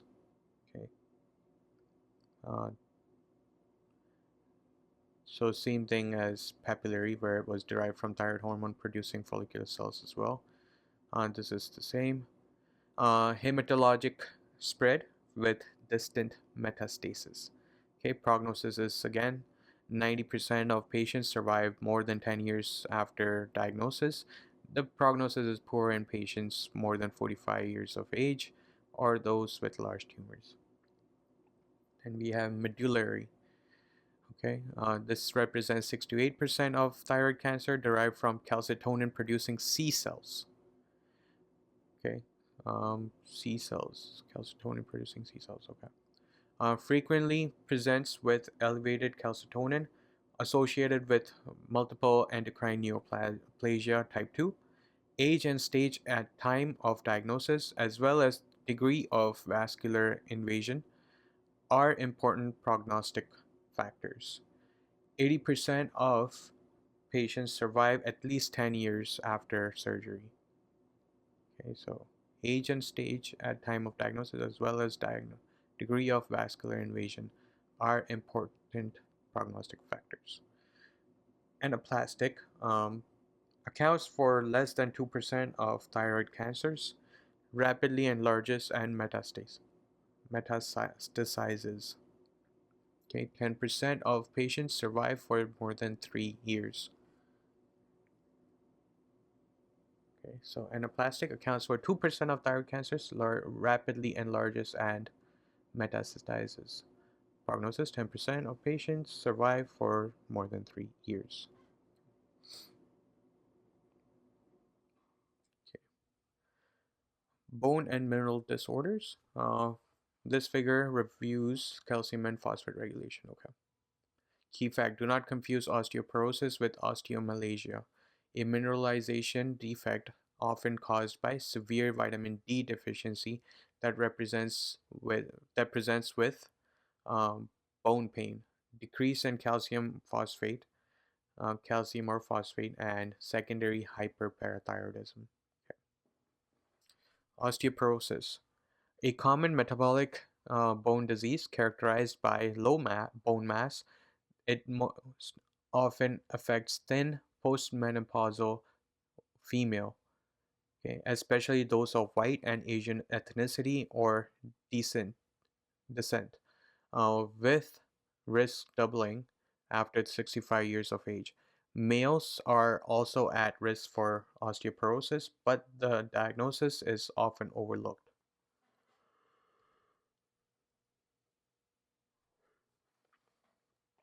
History and physical examination. Osteoporosis is commonly asymptomatic even in the presence of vertebral fracture. Risk factors include smoking, advancing age, excessive alcohol intake, a history of estrogen depleting conditions in women like amenorrhea, eating disorders or early menopause, or hypogonadism in male, physical inactivity, uncontrolled hyperparathyroidism, chronic inflammatory disease, corticosteroid use, and Cushing syndrome. Exam may reveal hip fractures.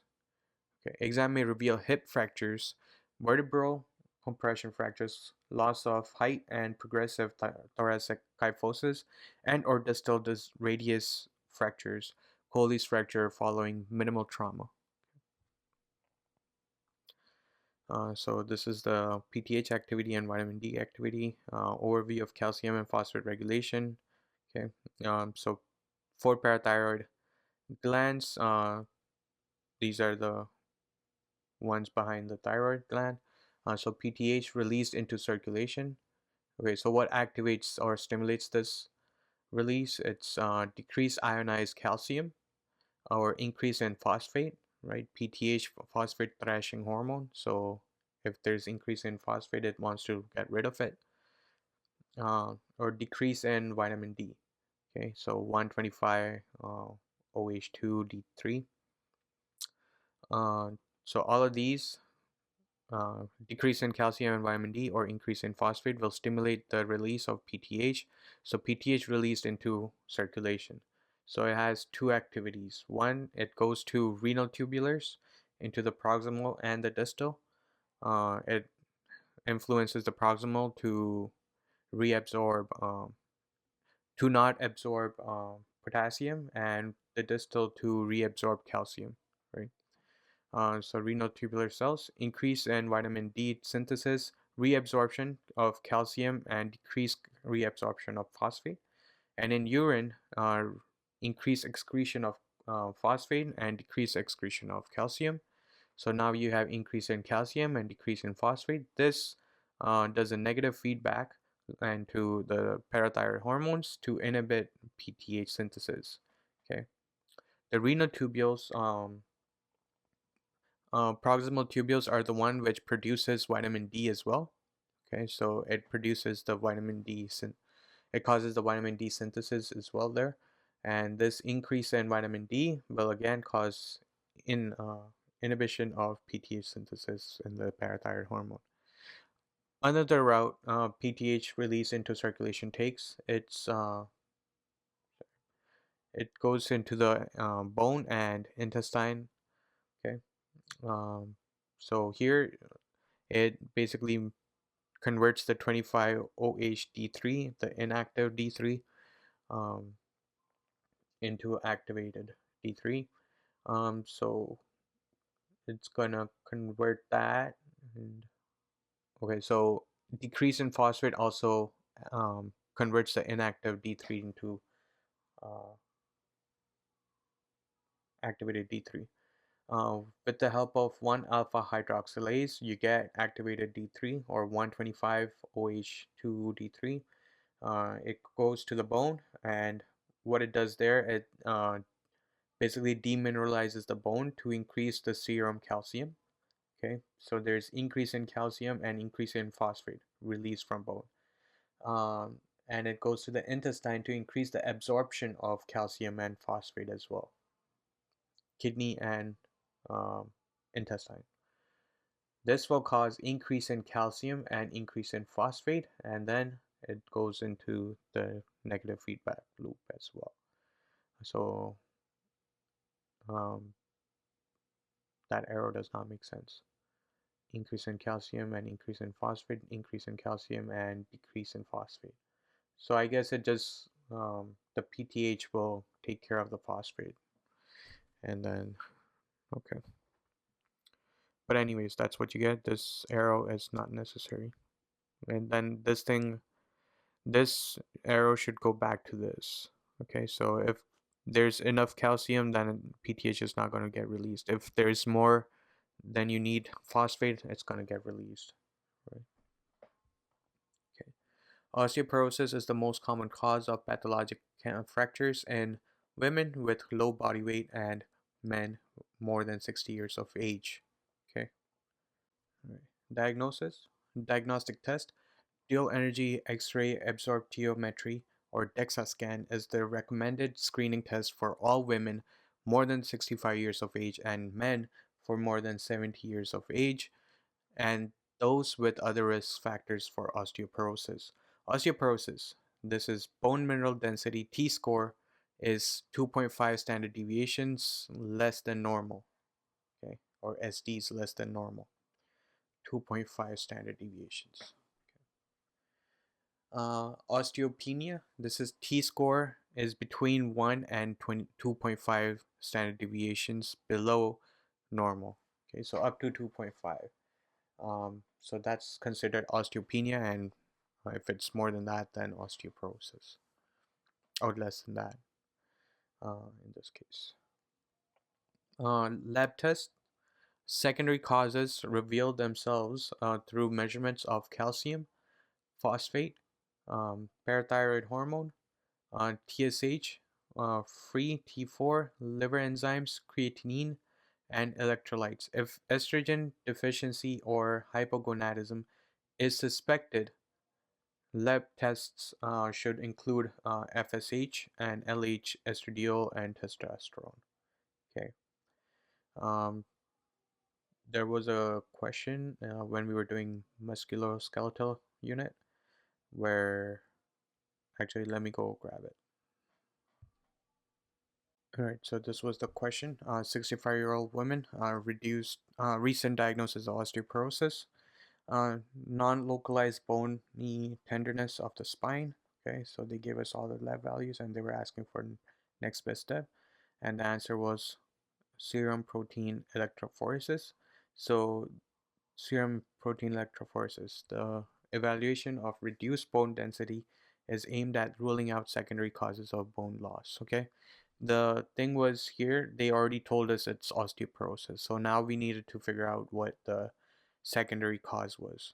Okay, so bone loss associated with anemia, renal insufficiency, and hypercalcemia suggests multiple myeloma, right? um, so this person had anemia, renal insufficiency because of creatinine 1.9, okay, and hypercalcemia 10.8, right? I think it goes up to 10.2 in the normal one. Suggests CRAB, right? So C was for hypercalcemia, renal insufficiency, A was anemia, B was bone loss. Okay, so bone loss, osteoporosis. So we have CRAB. So now we had to figure out what's causing it. So that's why we do serum protein electrophoresis, right? That's the way to go with multiple myeloma. Just a little detour there, but I digress. Back to this treatment. Lifestyle modifications. Adequate calcium. By the way, that was from the musculoskeletal notes. Um, it's already uploaded on the playlist. It's on the playlist for step 2. Okay. Treatment. Lifestyle modifications. Okay, lifestyle modification, adequate calcium and vitamin D intake. Supplementations can be used for prevention, smoking cessation, avoiding heavy alcohol use, and weight-bearing exercises. Best initial treatment is bisphosphonates, for example, aldodronates, alendronate, risendronate, ibandrodronate, and zoledronic acid. Okay, that's the best initial treatment for osteoporosis. However, lifestyle modifications include calcium and vitamin D intake as well. Okay, so next best step, you gotta figure out which one it is out of these. If they're smokers, then obviously smoking cessation, avoid heavy alcohol use, and weight bearing exercise. Okay.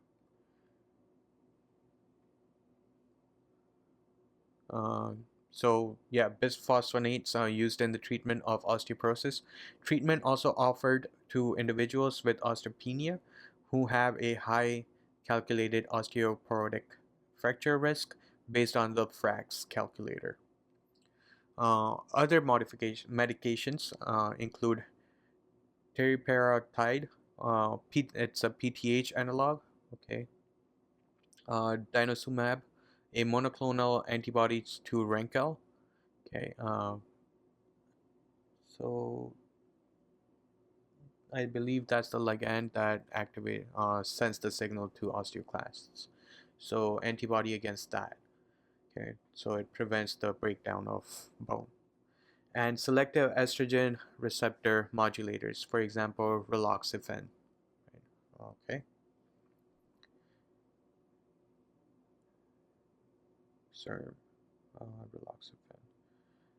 It can also be given. Okay. So this was a photo that it didn't again um, go through the PDH. Radiographic finding in osteoporosis. Lateral thoracic spine radiograph shows osteoporosis and an anterior wedge deformity, red arrow, of a lower thoracic vertebral body and associated kyphosis. This is a typical insufficiency fracture in osteoporotic uh, patient. Okay. Right, so this is the image. It's similar to this. It's talking about kyphosis, and lateral thoracic spine radiograph shows osteoporosis and anterior wedge deformity. Okay, red arrow. Let me see what the red arrow was. I can't really make out. I have the. Oh, okay. So it's talking about how this, if we follow this line from here to here, it's like a wedge over here and over here as well. If we follow it, so there's this pinpoint place where they both converge. Okay, so that's what the red arrow is showing. However, there's more to this image. So wedge deformity of a lower thoracic vertebral body with associated kyphosis. Okay, so that this it's talking about kyphosis basically. And if we follow this vertebral body from here to here, this part right here, you can see how these vertebral bodies differ in size and height between the two, and the intervertebral discs. Um, they have a deformity as well in that case. Like this one from here to here, it's thinner than this vertebral body, right? Same thing here. This one and this right here. Um, there's a difference there, so it's kyphosis basically. Even in the spine area of the vertebral bodies, there's deformity, and you can see sclerotic opacities, and coming through, whatever they're called. So that um, this one's a little better image. Okay, so same thing, osteoporosis. Okay, and the spine. And yeah,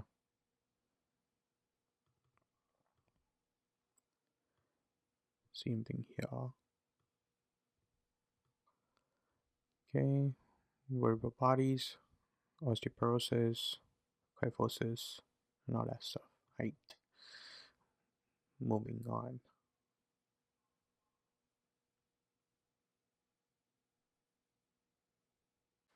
Complications. Hip fracture is the most devastating consequence of low bone mineral density osteoporosis, carrying a 50% increase in mortality in the year following hip fracture. Okay, key fact here is upper gastrointestinal side effects such as reflux, esophagitis, and esophageal ulcer are common reasons for oral bisphosphonate, alendronate, and risdronate intolerance. Paget's disease of bone, characterized by an increased rate of bone turnover with both excessive reabsorption and formation of bone, suspected to be caused by the effects of latent viral infection in genetically susceptible individuals. Associated with primary hyperparathyroidism and increased risk for osteosarcoma, the disease can affect one monostotic or more polystotic bones with the skull, vertebral bodies, pelvis, and long bones most commonly affected. Okay. Another key fact here is increased serum alkaline phosphatase with normal gamma glutamyl transpeptidase points to bone etiology, not liver etiology as the cause of elevation. Okay. Uh, they cover this in GIT as well, right? Um, if you have increase in ELP, it could be bone or liver, and that's why we do gamma glutamyl test to figure out if it's from the liver or the bone, and that's how you differentiate between the two. Okay, so Paget disease of bone, history and physical examination, usually asymptomatic, may present with aching bone and joint pain, bony deformities, fracture at a vegetoid site, nerve entrapment, headaches, and hearing loss. Okay, hearing loss is important. Latter to occur if involving the skull, right? If it involves the skull, the history goes something like they can't fit their hat size anymore, so they went up like 2 sizes on hat. Okay, so that diagnosis. Okay, so important thing from here was that the increased rate of bone turnover with both excessive reabsorption and formation of bone. Okay. Um, okay. Um, Diagnosis. So it's going to be actually sclerotic and osteopenic type of lesion you'll see in the bone. Okay. Um Diagnosis. Uh, Best initial test is plain film X-ray, lytic and sclerotic lesions. Okay, that's what I meant. Um, Lytic and sclerotic lesions are what you're going to see. Usually diagnostic. Okay. A radionucleic bone scan necessary to characterize extent and site of disease. Lab values increase in serum alkaline phosphatase with normal calcium and phosphate levels. Must be distinguished from metastatic bone disease. Okay, so that's where you will have to do your differentials. Treatment here is most patients are asymptomatic and require no treatment. There is no curative disease treatment, but the goal is to reduce pain and disease progression. Pharmacologic bisphosphonate first line, calcitonin if intolerant to bisphosphonates, calcium and vitamin D supplementations, analgesics, NSAIDs and acetaminophen, adjunctive therapy, physiotherapy, occupational therapy, surgery if necessary, such as in the case of fractures, severe deformities, and osteoarthritis. Okay. Um, Let me find a photo for this. So, a couple of photos, radiographs of Paget's. Um, you'll see sclerotic and lytic lesions. Sclerotic and lytic lesions. Sclerotic, and in the middle is lytic, right? So lytic lesions there and there. Okay, so that's what the spine is going to look like, and you'll have to differentiate it with metastatic bone disease. Okay, here the skull, right? This part right here, how it differentiate. If you can see, like, this is a smooth normal skull bone, and compare that to this, it looks perforated type thing. It's lytic and sclerotic on this area, right? Similarly here as well, because it does affect the hearing as well. So that's why you get the hearing loss. It's affected there as well.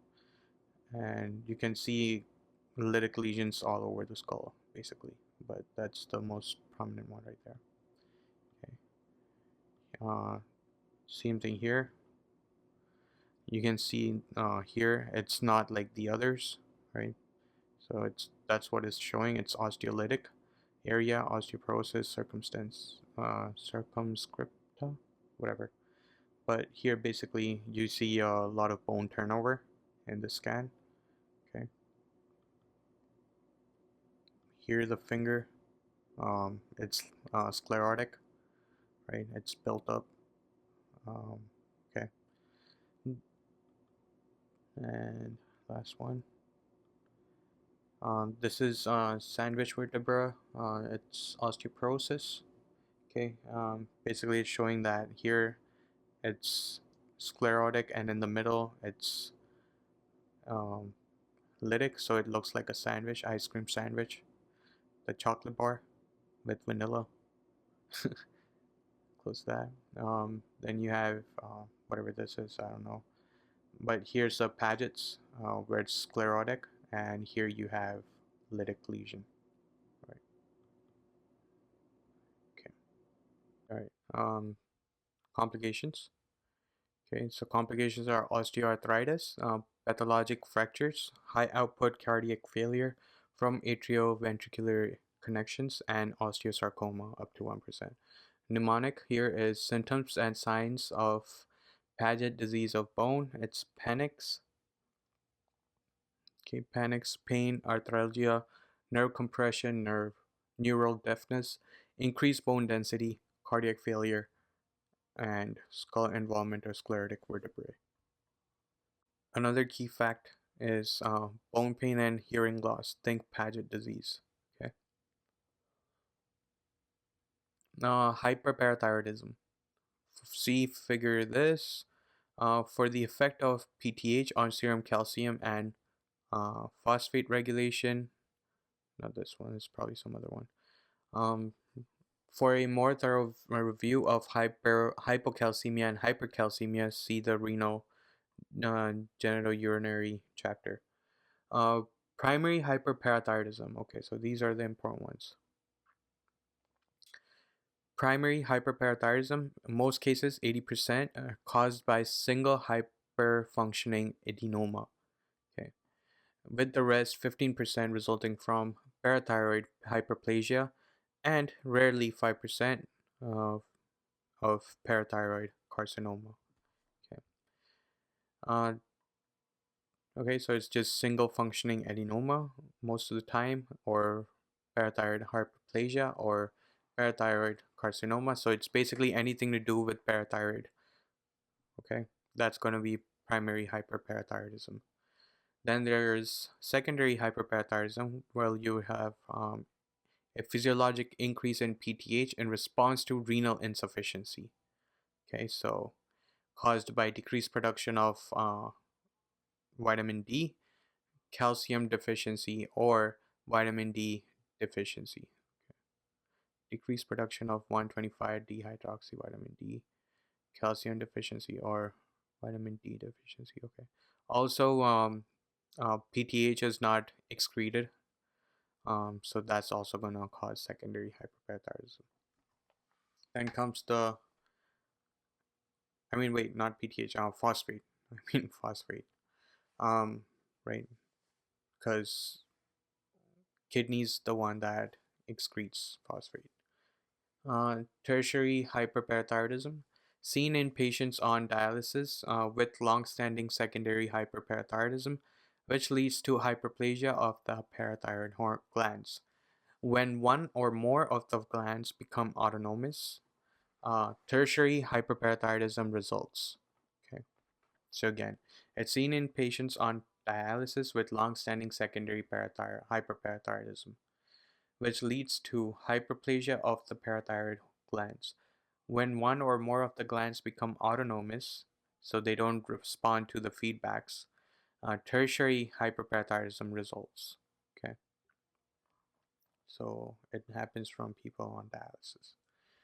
Pseudo hypoparathyroidism. Okay, this is hypo. Okay, this is PTH resistance.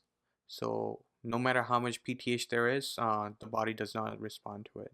So increased PTH level but ineffective at target organs, resulting in hypocalcemia and hyperphosphatemia, associated with Albright hereditary osteodystrophy, may have shortened fourth and fifth metatarsals and metacarpal bones. Okay, so remember that. Here we have a radionuclide bone scan in Paget's disease. Dark area represents increased bone turnover, increased bone-seeking isotope uptake, and depicts severe disease in the left femur. Okay. Can't really make it out over here, but we already know what it is, so we'll just move on. History and physical examination of hyperparathyroidism. Right? Most cases of primary hyperparathyroidism are asymptomatic but may show signs and symptoms of hypercalcemia. Okay, again, see renal genitourinary chapter. Diagnosis. Lab results in primary hyperparathyroidism reveal hypercalcemia, hypophosphatemia, and hypercalciuria. Intact PTH is inappropriately increased relative to total and ionized calcium. Okay, so lab result and primary hyperparathyroidism reveal hypercalcemia, hypophosphatemia, and hypercalciuria. Okay, that's important. Intact PTH is inappropriately increased relative to the total and ionized calcium. A99MTC sestemi scan.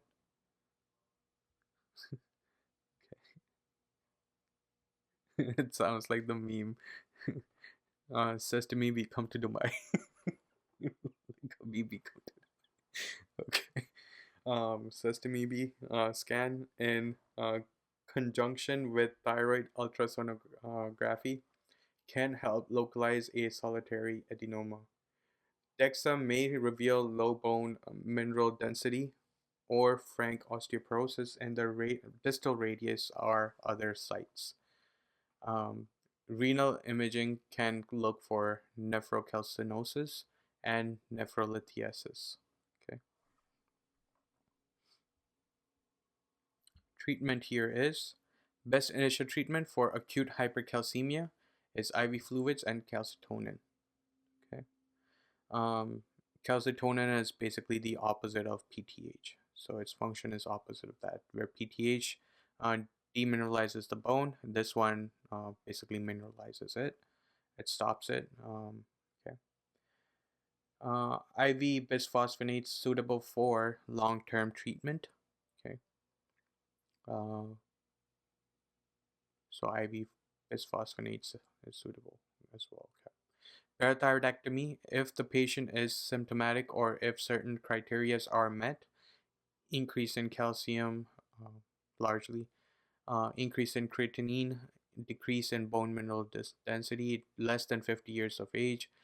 In the case of solitary adenoma, one gland can be removed. In the setting of hyperplasia, 3.5 glands must be removed. Okay. So key fact here is hypercalcemia is associated with stones, bones, groans, and psychiatric overtones. Treatment IV fluids, first line treatment, and calcitonin. if secondary to malignancy at bisphosphonates. Okay. Key fact another is etiologies of hypoparathyroidism include iatrogenic, post-surgical, autoimmune, congenital DiGeorge, and infiltrative hemochromatosis Wilson's disease. Okay, for hypoparathyroidism. So hypoparathyroidism is associated with either autoimmune or DiGeorge or hemochromatosis and Wilson's disease. Lab values in hyperparathyroidism for PTH, calcium, and phosphate. In primary, PTH is increased. Okay, again, just go back to what it is. It's when the gland adenoma or hyperplasia causes PTH increase. So that will cause increased demineralization of calcium from the bones. So you have increased calcium, ionized calcium in the serum, and decreased phosphate. Okay, so not just bone, but also intestine, kidneys. It's going to reabsorb calcium a lot more. Okay, and it's going to thrash. It's potassium thrashing hormone or phosphate thrashing hormone. So wait, not potassium, sorry, phosphate. Phosphate thrashing hormone, so phosphate's going to decrease. Secondary is because of any uh, reasons where, like, what was it, renal insufficiency, right? What was the secondary? Renal insufficiency, yes, renal insufficiency, calcium deficiency, or vitamin D deficiency. Okay, that will increase the PTH. Okay, because there is lack of vitamin D synthesis, lack of vitamin C, calcium reabsorption, and lack of phosphate excretion. So all of these will cause increase in PTH. It has nothing to do with the gland. It's all to do with something else. That's why it's secondary. Calcium, it's going to be decreased, or an I. What do they mean by an I? Nil or decreased, I guess. I don't know. And phosphate is increased when etiology is renal failure. Tertiary, it's after being on dialysis or long-term chronic disease of kidney. Then PTH is increased, calcium is also increased, and phosphate is also increased.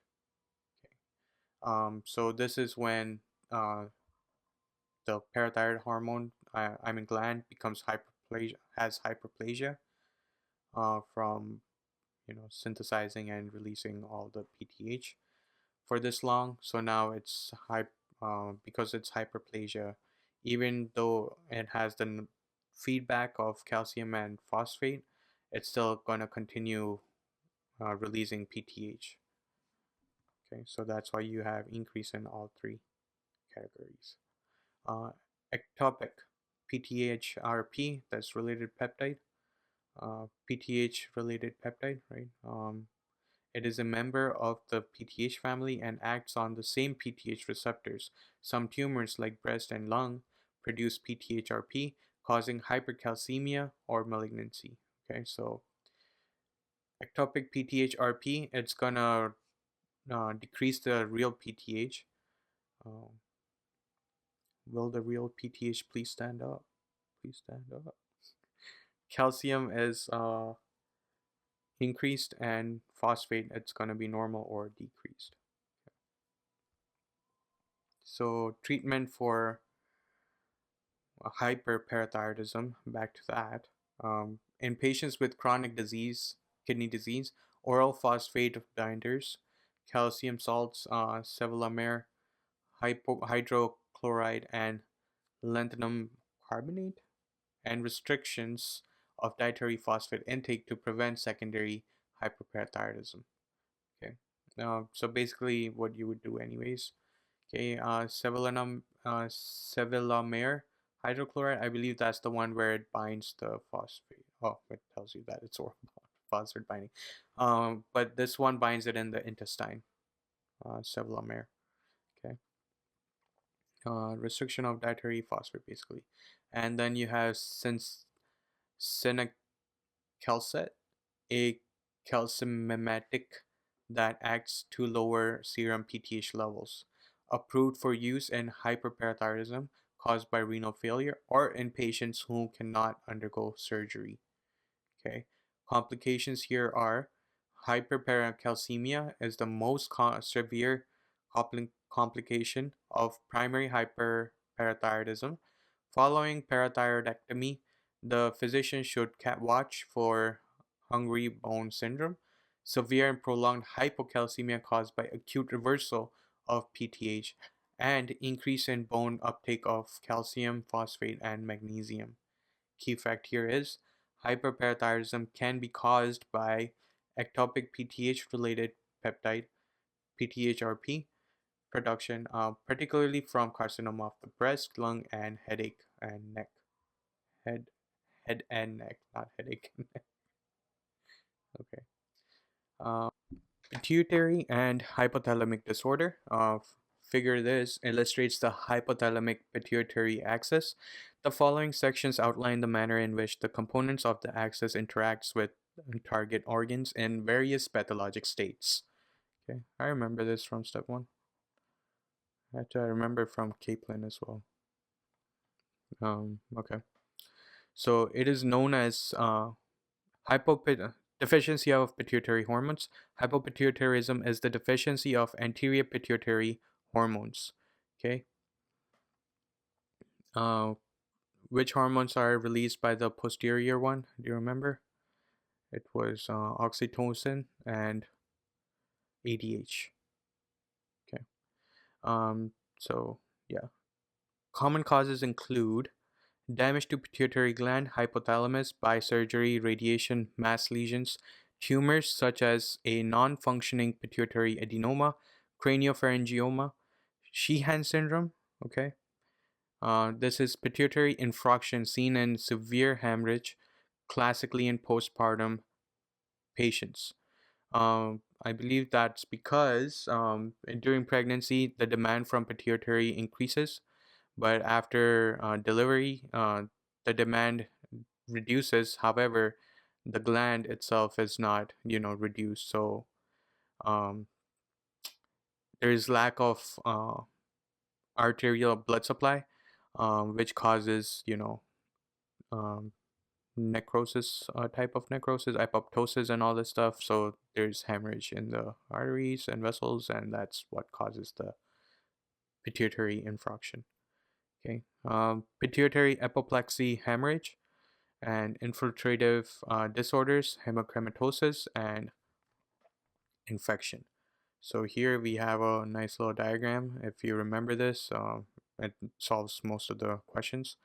Hypothalamus, it releases CRH, GnRH, TRH, GHRH, and dopamine, okay, DA. Then we have anterior pituitary. Anterior pituitary releases ACTH, LH, FSH, TSH, growth hormone, and prolactin. Okay. What stimulates them? So CRH stimulates the ACTH, GnRH, LH, and FSH. Thyroid releasing hormones, thyroid stimulating hormone. Then we have growth hormone releasing hormone for growth hormone, and dopamine. It basically inhibits prolactin. Okay. Another thing it inhibits is TSH as well, thyroid stimulating hormone. It gets inhibited by dopamine. Okay. Although dopamine inhibits prolactin, it gets activated by thyroid releasing hormone as well. Okay. Prolactin itself inhibits gonadotropin releasing hormone, or GnRH. Okay. And somatostatin basically inhibits everything it can. So TSH and growth hormone. Okay. So that was the hypothalamic pituitary axis. Okay, we have a question. An asymptomatic 36-year-old man presents with for his annual physical. Routine lab reveals a serum calcium of level of increased. He returns in 2 weeks and his serum calcium level remains elevated. Additional studies show a normal serum PTH level and a low 24-hour urinary calcium level. Okay, so it's normal urinary and normal PTH, but increased serum calcium. What is the most likely diagnosis? Can we get that? The answer is the patient most likely has a familial hypocalciuric hypercalcemia, FHH, an inherited uh, disorder caused by mutations in a calcium sensing receptor present in the parathyroid and kidney, which presents with elevated serum calcium levels. Unlike patients with primary hyperparathyroidism, these patients are asymptomatic and have low urinary calcium levels. No treatment is required.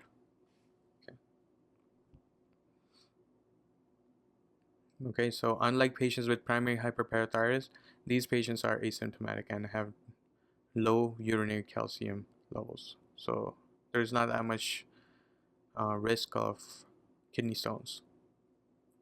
Okay, so it's okay. So back to deficiency of pituitary hormones. Gonadotropins and growth hormones are often affected first. Okay, so let me get that.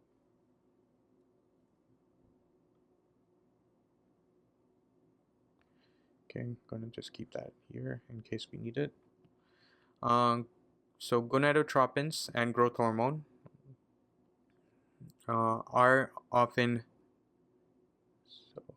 so LH, FSH, and GH. Okay, are often affected first. Consequently, children first present with growth retardation, and adults present with hypogonadism.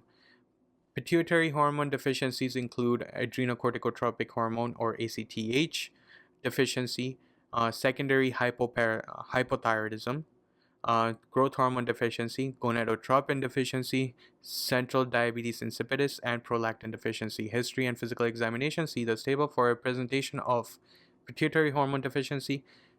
Clinical manifestations may present suddenly, like apoplexy or Sheehan syndrome, or gradually, like radiation infiltrative disease. Diagnosis. Routine hypopituitarism testing includes 8 a.m. cortisol and on at least two separate occasions. Free T4, TSH is not diagnostic. Testosterone, estradiol levels, urine, and plasma osmolality. After the diagnosis of a pituitary hormone deficiency, a brain MRI can check for underlying cause. Okay, a brain MRI can check for underlying causes. Okay, so after diagnosis of the pituitary hormone deficiency, we do MRI basically, right? Okay, so first line is routine hypopituitarism testing includes 8 a.m. cortisol. Okay, that's the first thing you do on at least two separate occasions. Then we do free T4.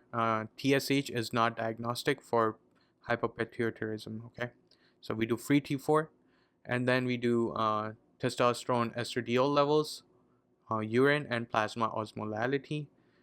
After the diagnosis of a pituitary hormone deficiency, sometimes they just tell you that they're deficient in this hormone.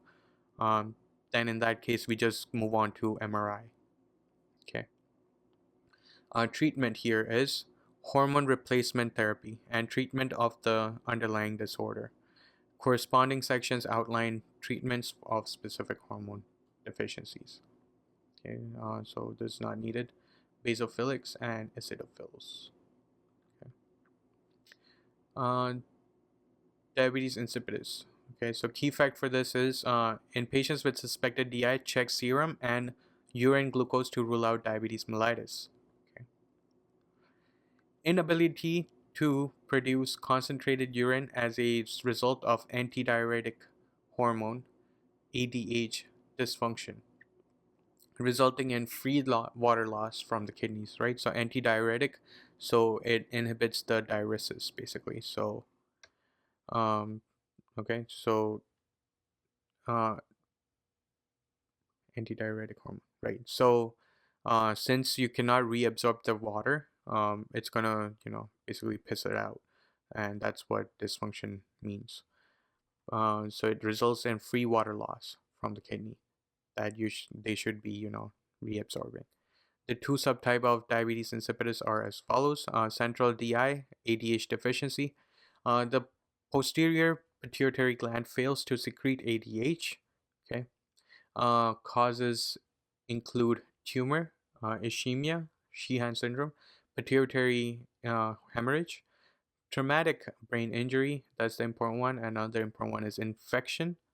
Okay, so these two are, when they show up in the history, it's hard to, well, infection is the hard one to place for ADH. Okay, now metastatic disease and autoimmune disorder. Nephrogenic DI, this is ADH resistance. So that means the body makes appropriate amount of ADH, however, the kidneys don't respond to it. So the kidneys fail to respond to circulating ADH. Causes include renal disease and drugs like lithium and dimethylcycline. Okay, so you got to remember these drugs. That lithium and dimethylcycline uh, causes ADH resistance. Okay, so here we have hypothalamus, ADH, and pituitary, posterior pituitary. Okay, so um, the posterior pituitary releases ADH. The ADH is stimulated by SIADH, or serum of inappropriate release of ADH, or syndrome, um, inappropriate secretion of ADH. I believe that's the mnemonic for that. Give it here. They don't have it down here. Oh, syndrome of inappropriate secretion of ADH. Okay. And then it's inhibited by ADH antagonists, lithium, and nephrogenic DI. Okay.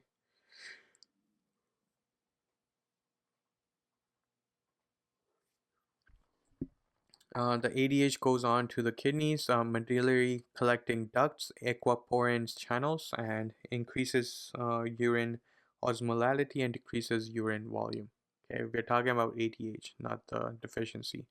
So what does ADH do? It increases urine osmolality. That means another word for concentration. So it makes the urine more concentrated, and it decreases the volume. So because it takes away the water from the urine that's being excreted. Okay, and then with the decrease in serum, so it decreases.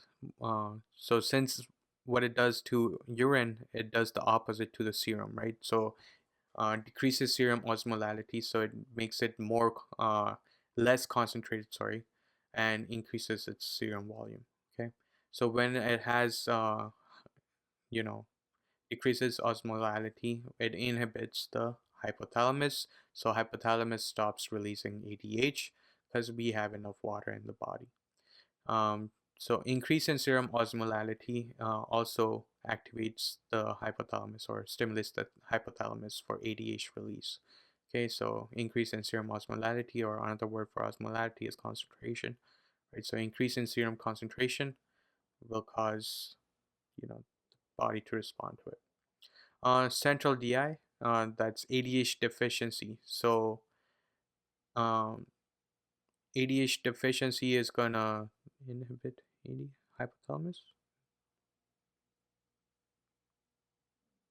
The posterior pituitary gland fails to secrete ADH. Yes, but I don't get why these arrows don't make sense. Basically, it's just in central DI, hypothalamus doesn't work, and posterior pituitary doesn't work. Okay, it could be because of tumor, ischemia, pituitary hemorrhage, traumatic brain injury, infection, metastatic disease, and autoimmune disorder. Okay.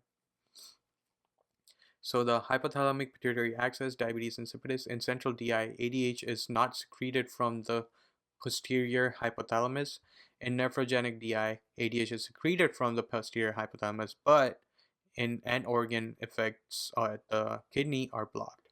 Both central and nephrogenic DI result in an increase in plasma osmolarity due to excessive free water diuresis, DI. Diabetes insipidus, SIADH, serum of inappropriate secretion of ADH. Okay. So here we have pituitary hormones deficiency. Okay, so deficient hormone, what the manifestation is going to be clinically, its diagnosis and notes on it. Okay. So for ACTH, uh, The clinical manifestation is weakness, hypotension, hyponatremia, hypoglycemia, weight loss. Okay, diagnosis is measure AM cortisol, less than 3 microgram um, mcg per deciliter. So that means adrenal insufficiency. So AI, okay, likely. Confirmed with ACTH measurement. Then you have, if you have 3 to 18 mcg per deciliter, then it calls for ACTH stimulation test. More than 18 is adrenal insufficiency is unlikely. Okay. Notes. Secondary adrenal insufficiency presents with predominant cortisol deficiency. Okay. Aldosterone is dependent on the renin angiotensin system, not ACTH. Okay, so if there's adrenal insufficiency, you suspect, but you see that there is normal response to aldosterone, even though it comes from the adrenals, then the chances are that it's not adrenal insufficiency. It could be that there is ACTH deficiency. So it might be pituitary insufficiency or hypothalamic insufficiency instead of adrenal insufficiency. Okay.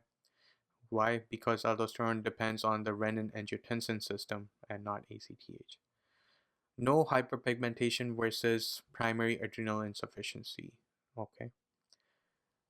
So in primary adrenal insufficiency will cause hyperpigmentation because there will be increased um, ACTH release, and that causes, it is like the makeup of its structure is like a subtype of melatocortin or whatever, melatonin, right? That causes pigmentation. Okay, so it's not going to be that. So in primary adrenal insufficiency, you would see that, but not in ACTH deficiency. Okay. TSH, clinical manifestation, cold intolerance.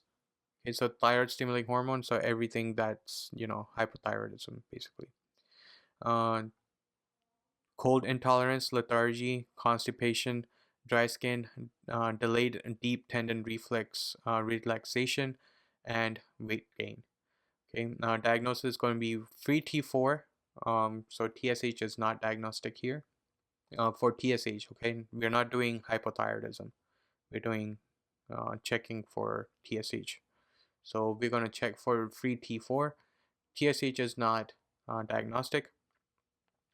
Um, that is weird because we're looking for deficient hormone, which is TSH, right? So how do we know if TSH is reduced? Normally we check TSH, but here they're saying that it's not diagnostic. So we check for free T4 because it comes in as pulses, right? All of these hormones come out as pulses. So you might find it at its low pulse or the high frequency pulse. However, when you do free T4, that doesn't respond in pulses. It's like a straight line. Either it's reduced or increased. So that's why we do free T4. Notes, secondary hypothyroidism, rule out ACTH deficiency before starting on hormone replacement, as levothyroxine increases cortisol clearance and can precipitate adrenal crisis. Okay. And wait, $sign one time. Gotta read that again. Secondary hypothyroidism, rule out ACTH deficiency before starting on hormone replacement. Why? Because as levothyroxine increases cortisol clearance and can precipitate adrenal crisis. Okay. Uh, Growth hormone, short stature in children. Adults present with decreased bone density, muscle atrophy, increased fat mass, and dyslipidemia. Deficiencies of various other pituitary hormones is suggestive. Insulin-like growth factor 1 growth hormone stimulation test. Okay. FSH LH, females, primary amenorrhea, secondary amenorrhea or infertility. In males, decreased energy and libido, infertility, loss of male pattern hair, gynecomastia, testicular atrophy. LH, FSH, testosterone, estrogen is how you diagnose it. Okay. So clinical manifestation diagnosis notes. Okay. Um, Hypergonadotropic hypogonadism, measurements of serum prolactin levels in males can rule out hypogonadism secondary to a prolactinoma. Okay. So measure the serum prolactin levels in males can rule out hypogonadism secondary to prolactinoma. Okay. So measurement of serum prolactin. Okay. Oh, right. Okay. Because okay, got it. I'm there. ADH, polyuria, polydipsia. Okay, diagnosis: urine osmolality and plasma osmolality. If abnormal, perform water deprivation test. Okay, uh, central diabetes insipidus. Prolactin, failure to lactate after delivery. Serum prolactin is what you check, and usually occurs in conjunction with other pituitary hormone deficiency. Height. uh, History and physical examination. Diabetes insipidus presents with polydipsia, polyuria, and persistent thirst with dilute urine. If access to water is limited, for example, in people who are institutionalized or other adults, patients may present with dehydration and severe hypernatremia, which leads to altered mental status, lethargy, seizures, and coma. Uh, okay. Diagnosis: lab test, serum osmolality more than urine osmolality. Okay, so serum concentration is going to be more than the urine concentration. Okay, decrease in urinary sodium and possible hypernatremia. Okay, and it makes sense because body's getting rid of free water, so you'll see it more in urine. So there's less urine concentrated urine and more concentrated serum, right? So decrease in urinary sodium and possible hypernatremia. Okay, question. A 23-year-old man with a history of schizophrenia presents with uh, complaints of fatigue, weakness, cramps, and headache for the past several days. He denies any other symptoms, although he had to urinate several times while in the office. Routine lab reveals hyponatremia. Okay, uh, with water deprivation, and his urine osmolality increased. Okay. What is the most likely diagnosis? This is lithium associated uh, ADH resistance. Okay. The most likely diagnosis is psychogenic polydipsia. Oh, I was wrong. So this is most likely diagnosis is primary psychogenic polydipsia, a condition in which patient consumes large volume of hypotonic fluid, resulting in polyuria. It most often occurs in patients with psychiatric disorders. Patients present with symptoms similar to DI, but following a water deprivation test, urine osmolality increases, versus DI in which urine remains the same, remains dilute. Okay, so if right, because it's not lithium, because if it was, then that means even when they um, even when they stopped the water intake, urine osmolality went up, in which if it was because of lithium, it wouldn't have gone up. Okay. Okay. Moving on to water deprivation test right here. So in normal, uh, in hours, and this is okay. So this is hours, time, and urine osmolality. This is dehydration phase, and this is desmopressin phase. Okay. Desmopressin is similar to ADH, right? Um, vasopressin, right? Okay. So normally, the urine osmolality is around 400 and something, up to 500. Uh, in 2 hours, 3 hours, 4 hours, 6 hours, 8 hours, even though there's no water intake. Okay, so it remains the same. Uh, in complete nephrogenic DI, no matter how much water intake there is, it remains at the lowest threshold. Okay, for the longest time. In the dehydration phase, that's the only one we're looking at. For partial nephrogenic DI, it remains the same up till like 6 to 7 hours, when it's not only the collecting tubules that are reabsorbing water, it's also the proximal and the loop of Henle that reabsorbs at that point. Um, then we have central DI. Central DI, again, that's just ADH is not being released, so no water intake is going to happen. Okay, so ADH does influence the proximal uh, loop of Henle or tubules, but it's over here, not throughout up till like 7 hours, and then between 7 and 8 hours. In partial nephrogenic DI, it acts. Okay. Then we have primary polydipsia, I think, but then it should have done that here too, so my theory doesn't work here. Ignore what I said. In primary polydipsia, so when they initially did the water intake, the concentration was low. Okay, and then as the time goes on, the water, goes through the thing that it does, and then the concentration rises again. Okay, and it this is the normal levels. Okay, so then they give desmopressin. So what happens with desmopressin? More ADH, right? So increases in osmolality. Okay, of urine, right? They're talking about the urine. So it becomes more concentrated because less water is coming out now. And nephrogenic DI, partial, it increases the osmolality.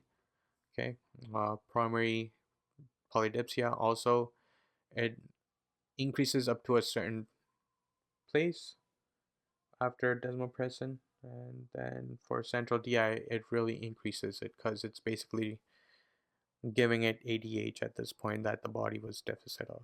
Okay. So water deprivation test, central DI, nephrogenic DI, and polydipsia. This is an important chart also. So um, serum sodium is going to be high in central DI. In nephrogenic DI, it's going to be normal, and polydipsia, it's going to be low, right? It's basically telling you how much water is there compared to sodium, if you just remember it that way.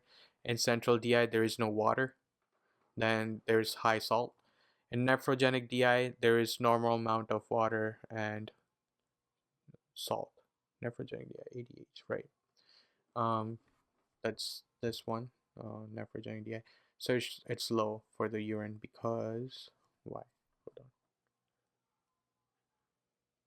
Right, because this is the urine osmolality. I keep getting myself confused. Okay. So serum sodium, it's normal, because sodium keeps reabsorbing, because the theory is wherever sodium goes, water flows. So the body's going to reabsorb sodium as much as it can, uh, so the water will try to follow it. Right? So serum sodium remains normal. Not all of it gets leaked out with the water. Primary polydipsia, uh, again, you have a lot of water compared to the sodium, so serum sodium is going to be seen low. Our response to water deprivation, okay, so when you stop the water intake, what's going to happen to the urine osmolality. Okay, so in central DI, there's no ADH, so it's either going to be mild, increase, or no change. Okay. In nephrogenic DI, mild increase or no change. In primary polydipsia, the concentration is going to start increasing now because there's less water. Okay, more than 600. And then the response to desmopressin, urine osmolality, what happens to that? In central DI, the concentration is going to increase now, okay, of the urine because water is going to start getting reabsorbed. Okay, then we have nephrogenic DI where there's no response to desmopressin because it does not respond to ADH at all. And primary polydipsia, there is no response as well because it had functioning ADH anyways in the first place. So uh, there is no water, so that's why there's no response. Otherwise, if there was water, then there would be response to even the normal amount of ADH. Okay. Water deprivation test in psychogenic polydipsia and normal renal physiology. Water restriction. All this water talk is making me thirsty. Water break.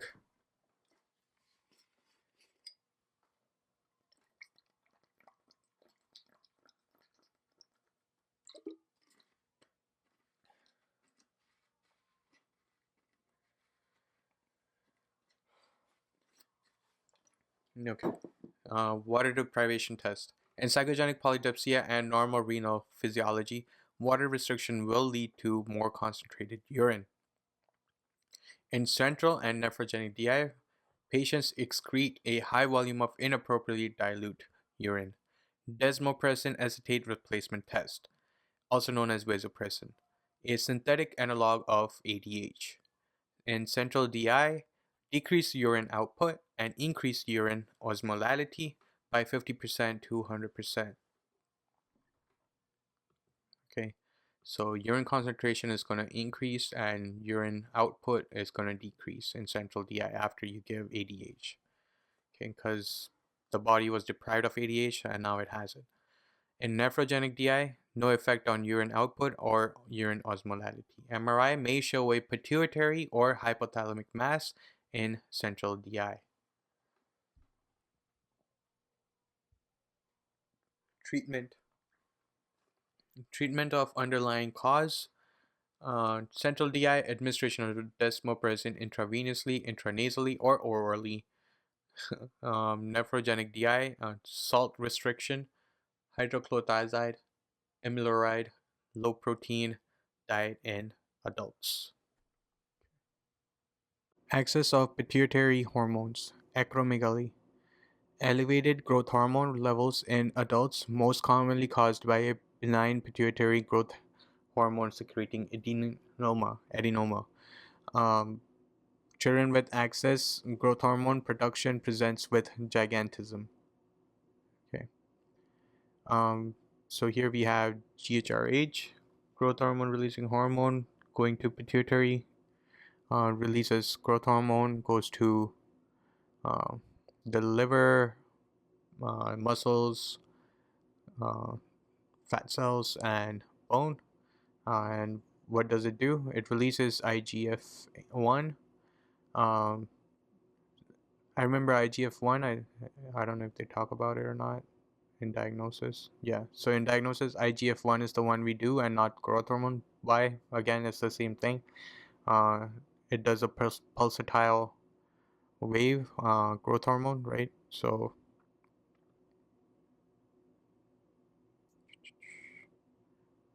nope, don't need that. So this is how it comes and goes, right? So this is growth hormone pattern. So when you're checking growth hormone, you could find it up here, in which case you will find growth hormone. But if growth hormone level is down here and you're checking it, then you might think that there is no growth hormone down there while it's there, right, in the body. So that will be ineffective. Whereas IGF, it does not respond to the pulsatile pattern of GH. Um, so it remains at an elevated level or reduced level depending on, the chart. It could be elevated or reduced, and reduced when there's growth hormone deficiency, or elevated when there is normal growth hormone, excessive growth hormone, like in acromegaly, or it could be normal. Okay, so that's why we don't do growth hormone. Check for growth hormone itself. We check for what it affects. Okay. So IGF, if we have enough of it, it inhibits anti-pituitary and growth hormone releasing hormone.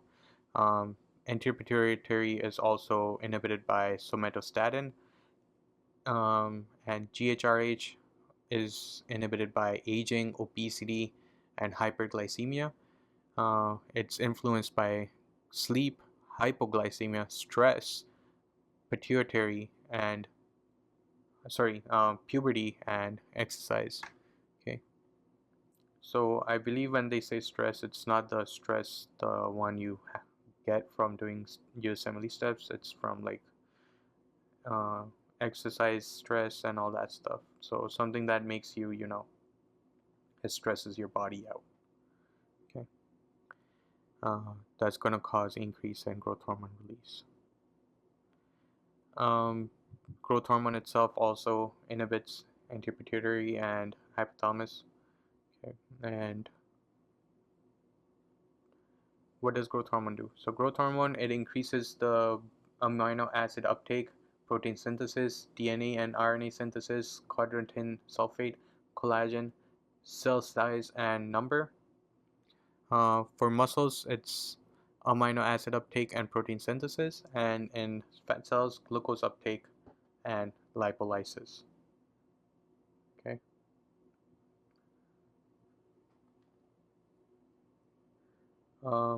History and physical examination.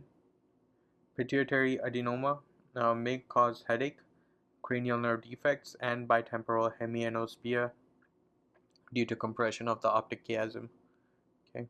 Systemic manifestations include um, increased skeletal and soft tissue growth, manifesting as enlargement of the skull, frontal bosing, wide-spaced teeth and hand and feet, malocclusion of the jaw, coarsening of facial features, and carpal tunnel syndrome. Okay, um, what are we doing? This was for acromegaly. Okay, so again, acromegaly systemic manifestations include increased skeletal and soft tissue growth manifesting as enlargement of the skull, frontal bosing, white spaced teeth and hands and feet, malocclusion of the jaw, coarsening of the facial feature, and carpal tunnel syndrome. Okay, pituitary adenoma may cause headache, cranial nerve defects, and bitemporal hemianosmia due to compression of the optic chiasm. Okay. So in systemic manifestation, degeneration of cartilage resembling osteoarthritis, skin thickening and skin tags, hyperhidrosis, and organomegaly, especially tongue enlargement, for example. Um, Associated with an increased risk for obstructive sleep apnea, cardiovascular abnormalities such as hypertension, left ventricular hypertrophy, and cardiomyopathy with diastolic dysfunction, most common cause of death, type 2 diabetes mellitus, diverticulosis, and colon cancer. Okay, diagnostic algorithm for acromegaly, growth hormone, GHRH, growth hormone releasing hormone, and IGF-1, insulin-like growth factor 1. Okay, so clinical suspicion of acromegaly, enlargement of nose, frontal bones, and jaw. Okay, so IGF-1 levels, if it's normal, then it rules out acromegaly, obviously. If it's elevated, then you go on to doing oral glucose suppression test. If you get adequate glucose hormone suppression, then it rules out acromegaly. If inadequate GH suppression, then you do MRI of brain. Okay, if it's normal pituitary, then evaluate for extra pituitary causes of acromegaly, like for example ectopic growth hormone and GHRH secreting tumors. And if there is pituitary mass, then surgical versus medical management is what you have to discuss. Okay. Diagnosis. So first step here was IGF-1 level. Okay, if it's elevated, the next step is oral glucose suppression test. Okay, if it's inadequate suppression, then the third step is MRI of the brain. Okay. Diagnosis. Lab test. Levels of IGF-1 increases with acromegaly. Diagnosis can be confirmed with an oral glucose suppression test. GH levels will remain elevated despite glucose administration. Baseline. GH is not a reliable test as growth hormone levels fluctuate widely throughout the day. So it goes back to what I was explaining about the pulsatile manner. Uh, Imaging MRI shows a sellar lesion. Okay.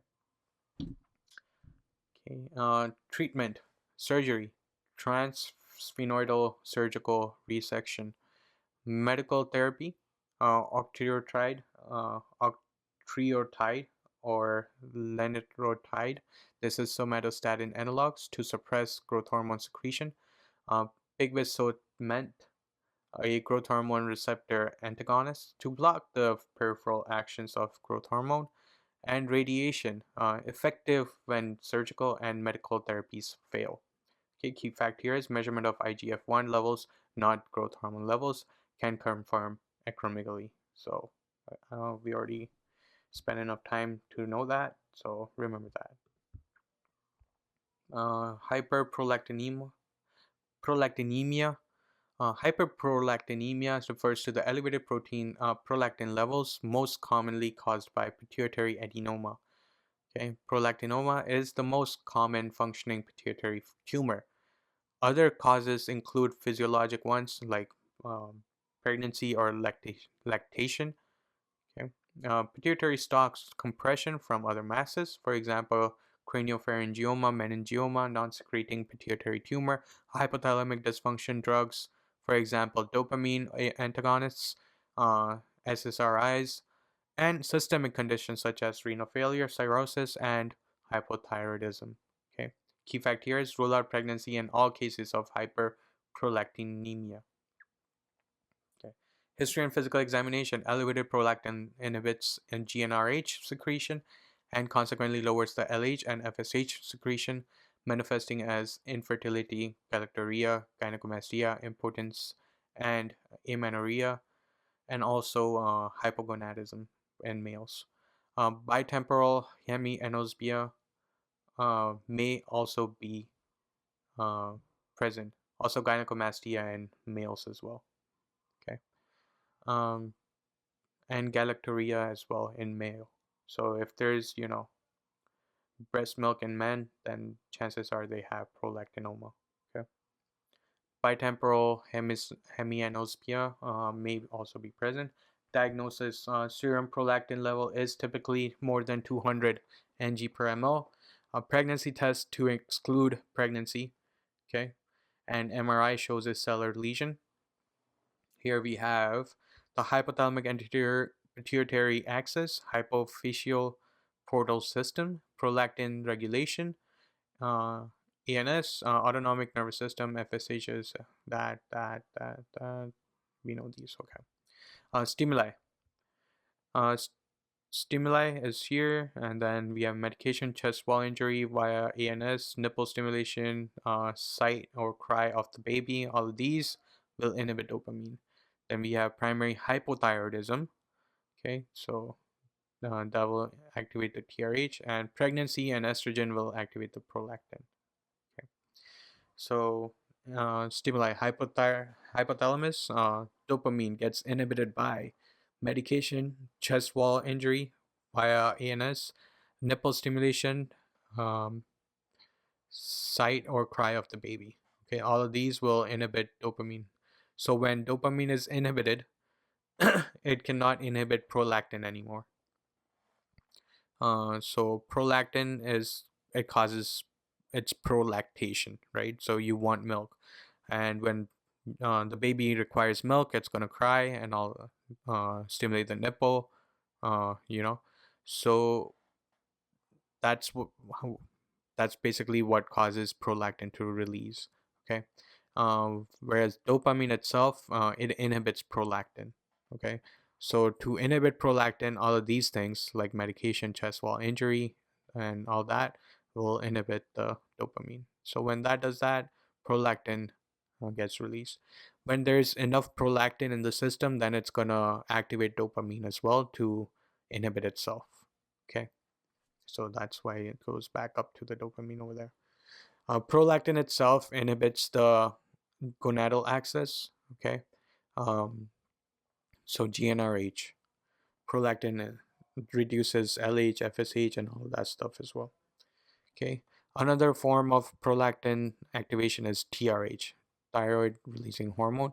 So when you have primary hypothyroidism, it's going to activate TRH, and TRH itself is going to activate prolactin, and then prolactin is going to cause milk production as well. And then we have pregnancy. Estrogen itself causes prolactin. Okay, and you get milk production via that. So treatment here for hyperprolactinemia is best initial treatment, dopamine agonists, carbagoline or bromocriptine. Okay, then we have transsphenoidal surgery indicated in adenomas, refractory to medical management or with compressive effects, for example, visual loss. And then we have radiation, rarely indicated. Okay.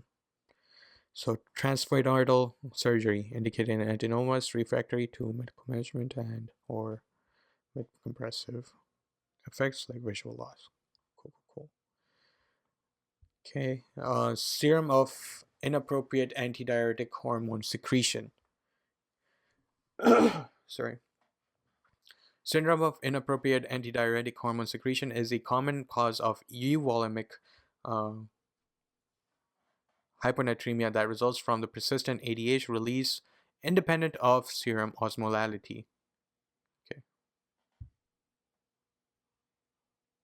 Okay, so history and physical examination may be associated with central nervous system disease, for example, head injury or trauma. Pulmonary disease, for example, sarcoid or chronic COPD or pneumonia. Ectopic tumor production, paraneoplastic syndrome, like small cell lung cancer, and drugs, for example, antipsychotics, antidepressants, and NSAIDs. Euvolemic on physical exam. Okay. Diagnosis: serum osmolality less than 280. Okay, so hypotonic. Um, so again, serum concentration is going to be really low, and urine concentration is going to be increased. Um, it's going to be increased. Yes, more than 100 in the setting of serum hypoosmolarity without a physiologic reason for increased ADH, for example, congestive heart failure or cirrhosis or hypovolemia.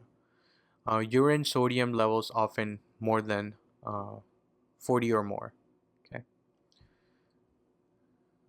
Treatment here is exploration of and addressing the underlying cause. Okay. So here diagnosis was serum osmolality. That's what we do. Okay, and then urine osmolality and urine sodium. Okay. Treatment: exploration of and addressing the underlying cause. Best initial treatment is restriction of fluid. Okay, that's the next best step. Restriction of fluid and SIADH. Persistent or symptomatic hyponatremia, less than 120. IV hypertonic saline or saline therapy. Severe SIADH, ADH antagonists, for example, tolvaptan or conviptan. Chronic SIADH, demiclocycline. Okay, demiclocycline. Key fact here is fluid restriction is cornerstone of SIADH treatment. Hyponatremia should be corrected slowly to prevent osmotic demyelination syndrome. Okay. Demiclocycline. Where else did we see that? We saw that somewhere. Nephrogenic DI, where we saw demiclocycline. It was under causes include renal disease and drugs for nephrogenic DI, lithium, and demiclocycline. here. Okay, so that key fact: fluid restriction is the cornerstone of SIADH treatment. Hyponatremia should be corrected slowly to prevent high osmotic demyelination syndrome. Okay, next, adrenal gland disorders. See this figure for an overview of adrenal anatomy, uh, regulator control, regulatory control, and secretory products. Okay, we'll go over that. Dehydroepidosterone, epiandrosterone sulfate is produced only by adrenal gland. Okay, thank you. And adrenal insufficiency manifested by an inadequate uh, production of adrenal hormones, including glucocorticoids and or mineralocorticoids.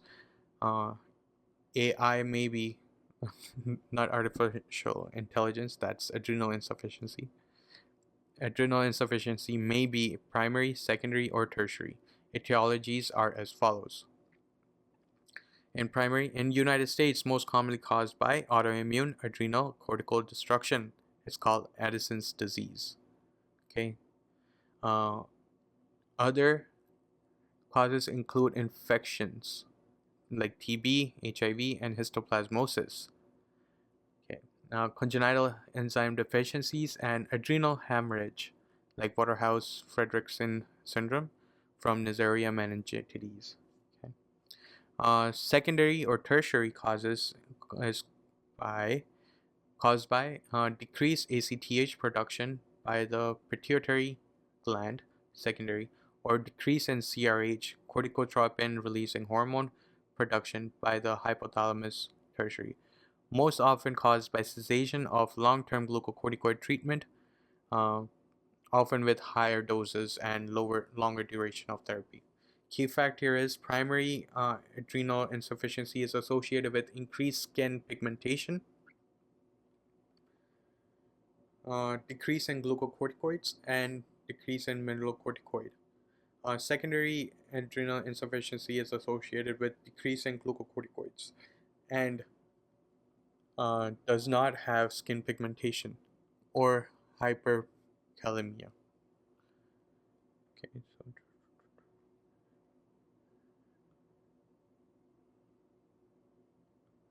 just trying to figure this out. So they're saying in secondary, right? Because, okay, got it. So in primary, what happens is adrenals are not functioning correctly, so the pituitary is going to keep releasing ACTH, and ACTH is, also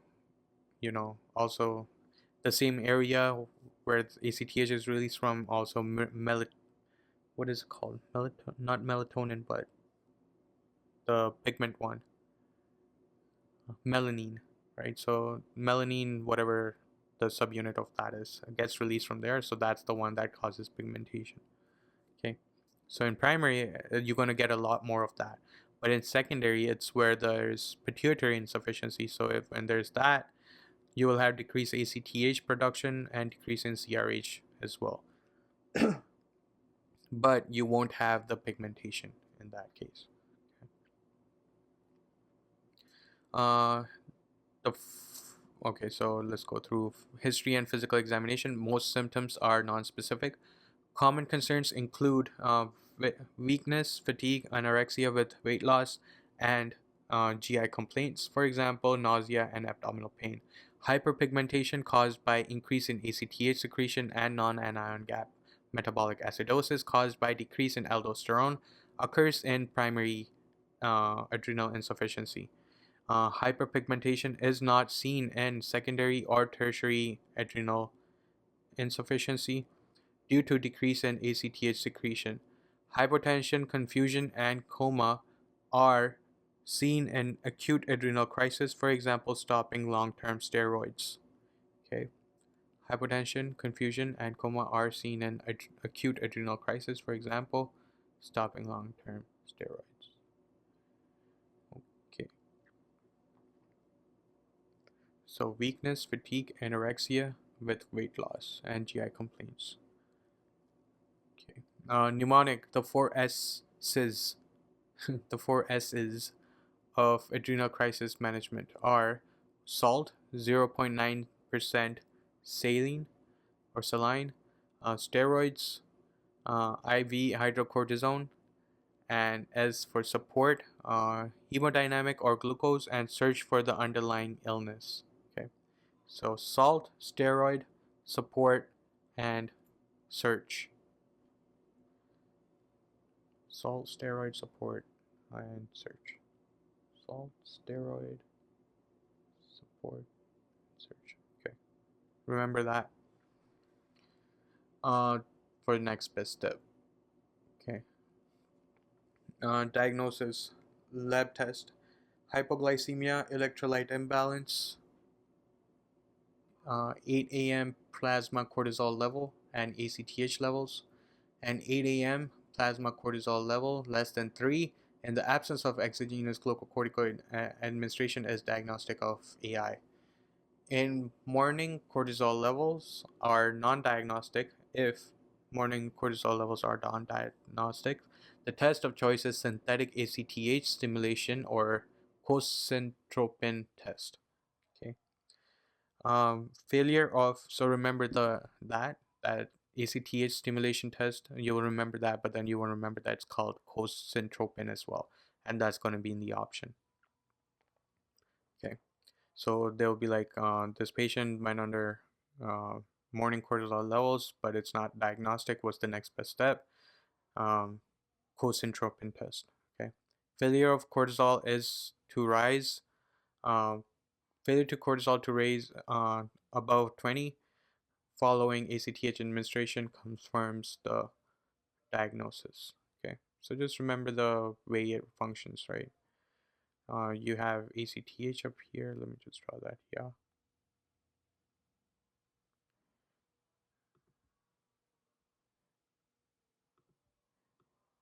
ACTH. Okay. It comes and stimulates. Actually, it only stimulates this and this. Okay. And this as well. Okay.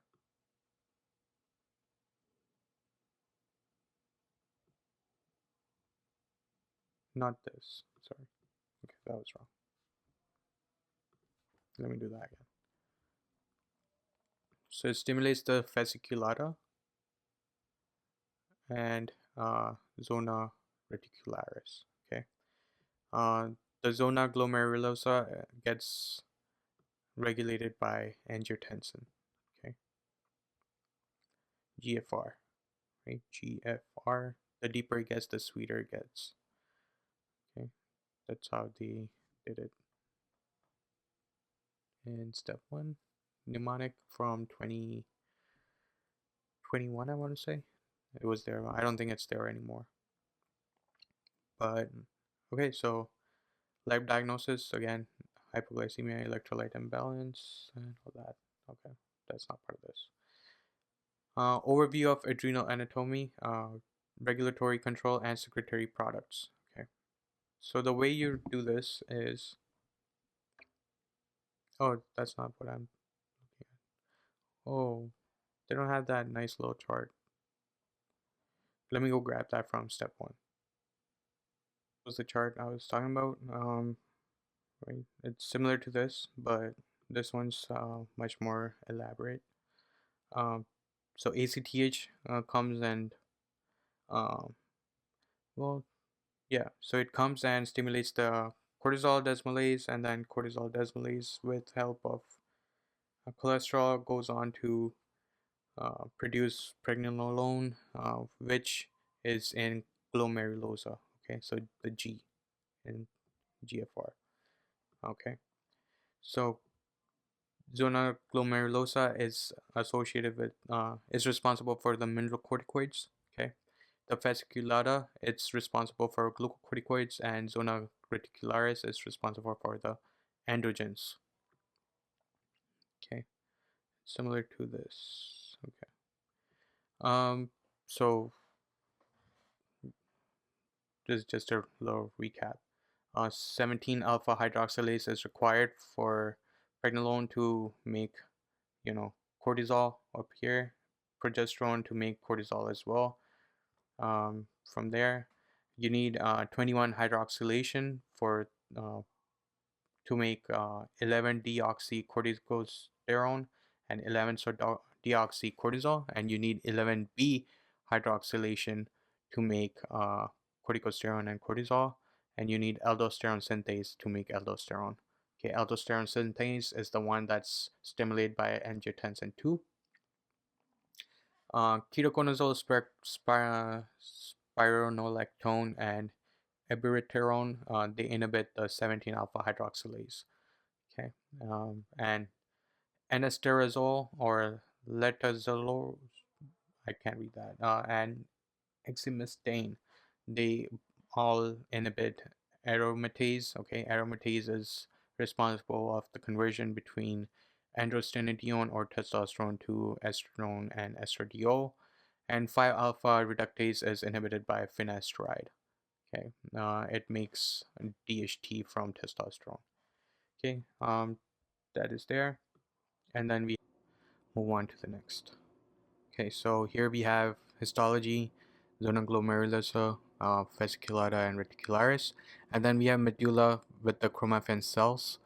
Right, so it's regulated by preganglionic sympathetic fibers for medulla, ACTH, CRH, ACTH and CRH for fasciculata and reticularis, and angiotensin 2 for zona glomerulosa.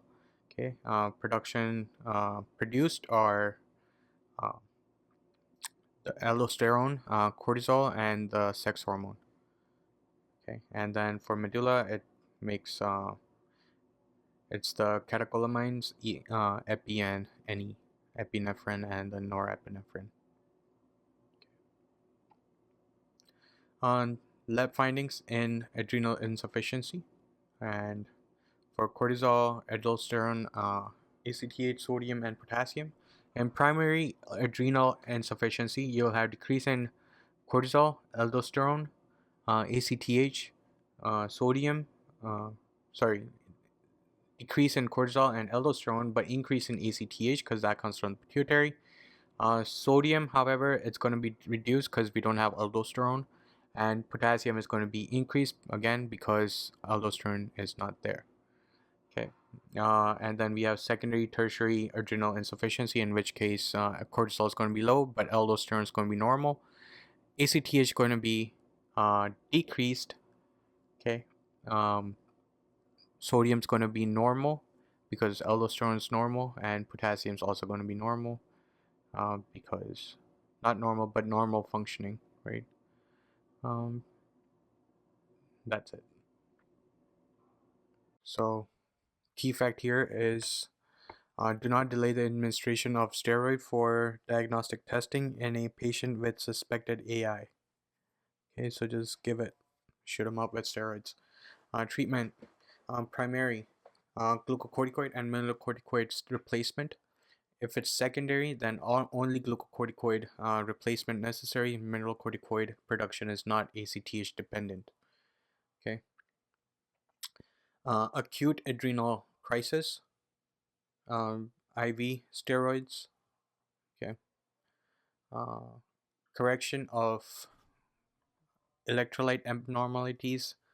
Um, so steroid electrolyte abnormality, the salt, right? 50% dextrose to correct hypoglycemia. Sugar, okay, and initiation of aggressive volume resuscitation. So up here they give us the S's for adrenal crisis. I guess you can also add glucose. Oh, it's in support. Okay, so glucose is part of support. So salt, steroid support, and search for the illness. That's how you deal with adrenal crisis, the 4 S's. Prevention, increase in steroids during periods of stress, for example, major surgery, trauma, or infection. Okay. So again, not the USMLE stress, major surgery, trauma, infection, stress. Okay. So increase steroid during periods of stress will prevent it. In patients of chronic steroid therapy, taper slowly to prevent secondary tertiary adrenal insufficiency. Concerns of adrenal insufficiency: check 8 a.m. cortisol. If the cortisol level is normal, then no adrenal insufficiency. Okay. If you do the 8 a.m. cortisol and it's low levels, then you go ahead and do adrenal insufficiency confirmed. So measure ACTH. If ACTH is low, then it is secondary or tertiary adrenal insufficiency. If elevated ACTH is found, then it's primary adrenal insufficiency. If the cortisol level is intermediate cortisol level, then co-synaptron stimulation or ACTH stimulation test is done with 30-minute cortisol levels. And then if you have normal cortisol level still, then there's no adrenal insufficiency. But if you have minimal cortisol level upon the ACTH stimulation test or co-synaptron test, it is adrenal insufficiency is confirmed, and then you measure the ACTH. Okay. Okay. Moving on to Pheochromocytoma. Okay, so there are 10 rules of pheochromocytomas: 10% extra-adrenal, 10% bilateral, 10% malignant, 10% occurs in children, and more than 25% familial adults. Okay. Another mnemonic 5 P's of pheochromocytomas are pressure, pain, perspiration, palpitations, and pallor. Pheochromocytoma, a tumor of chromaffin tissue that secretes catecholamines and is found either in the adrenal medulla or in extra-adrenal sites, most commonly associated with multiple endocrine neoplasia type 2A, MEN 2A, and MEN type 2B. MEN 2B. Okay. History and physical examination. Pheochromocytoma presents with paroxysmal tachycardia, palpitations, chest pain, diaphoresis, episodic or persistent hypertension, headache, tremor, anxiety, pallor, and weight loss. It may be misdiagnosed as anxiety, panic disorder. Okay. Uh, so yeah, misdiagnosed as anxiety and panic disorder, chest pain, diaphoresis, anxiety, pallor, weight loss. Okay. Obtaining a family history can rule out genetic causes of pheochromocytoma, for example, the MEN2A, 2B, 1 Hyperaldosteronism disease, and neurofibromatosis type 1. Okay. Diagnosis. Best initial test indicated by increase in 24-hour urine metanephrines and catecholamines and plasma fractionated metanephrines. Okay.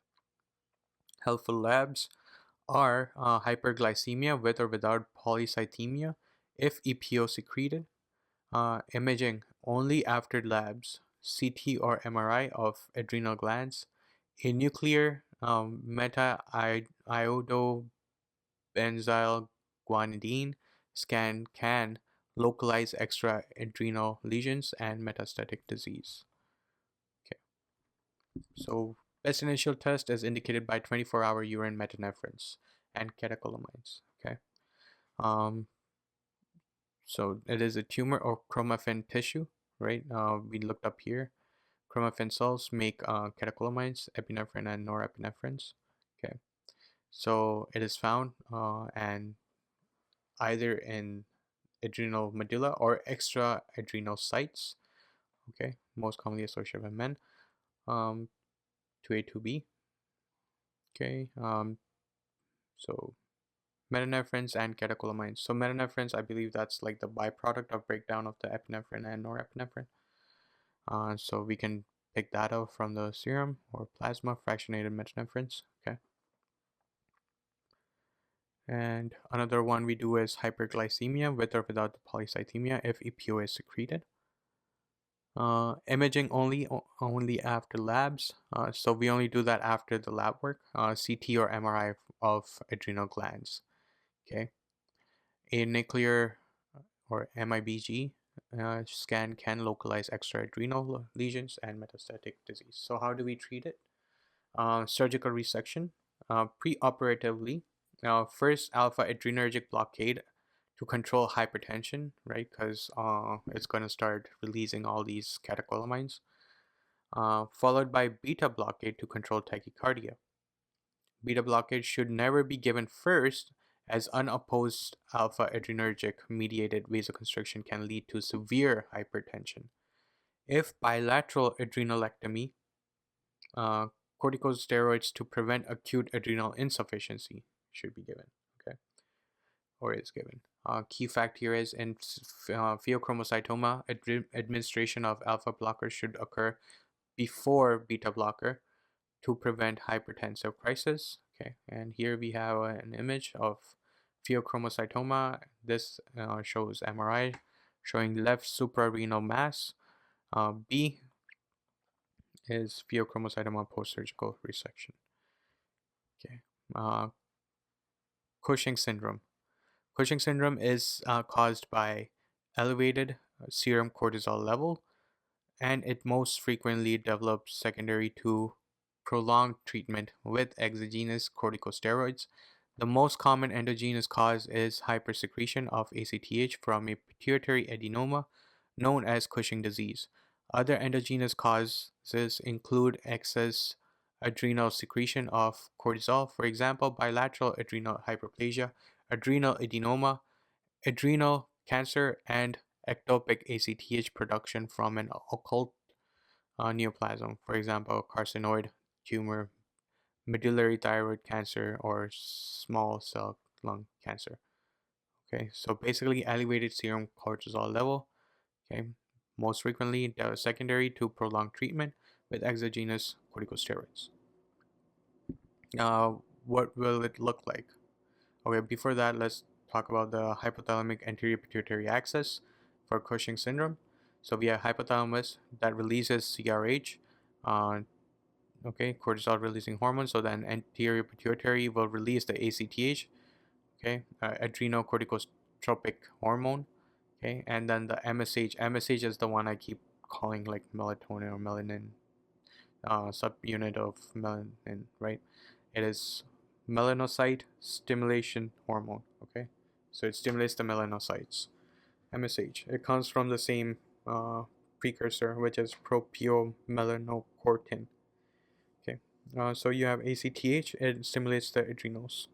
That releases cortisol, which goes and gives the negative feedback. Okay. Of any stress and circadian rhythm, they stimulate the hypothalamus for CRH as well. Okay, so cortisol, downstream cortisol function. Okay, and that. Okay, cool. So see figure this for classic signs and symptoms of Cushing syndrome. This and this, moon face and hirsutism. Okay, primary tumor, emotional disturbances.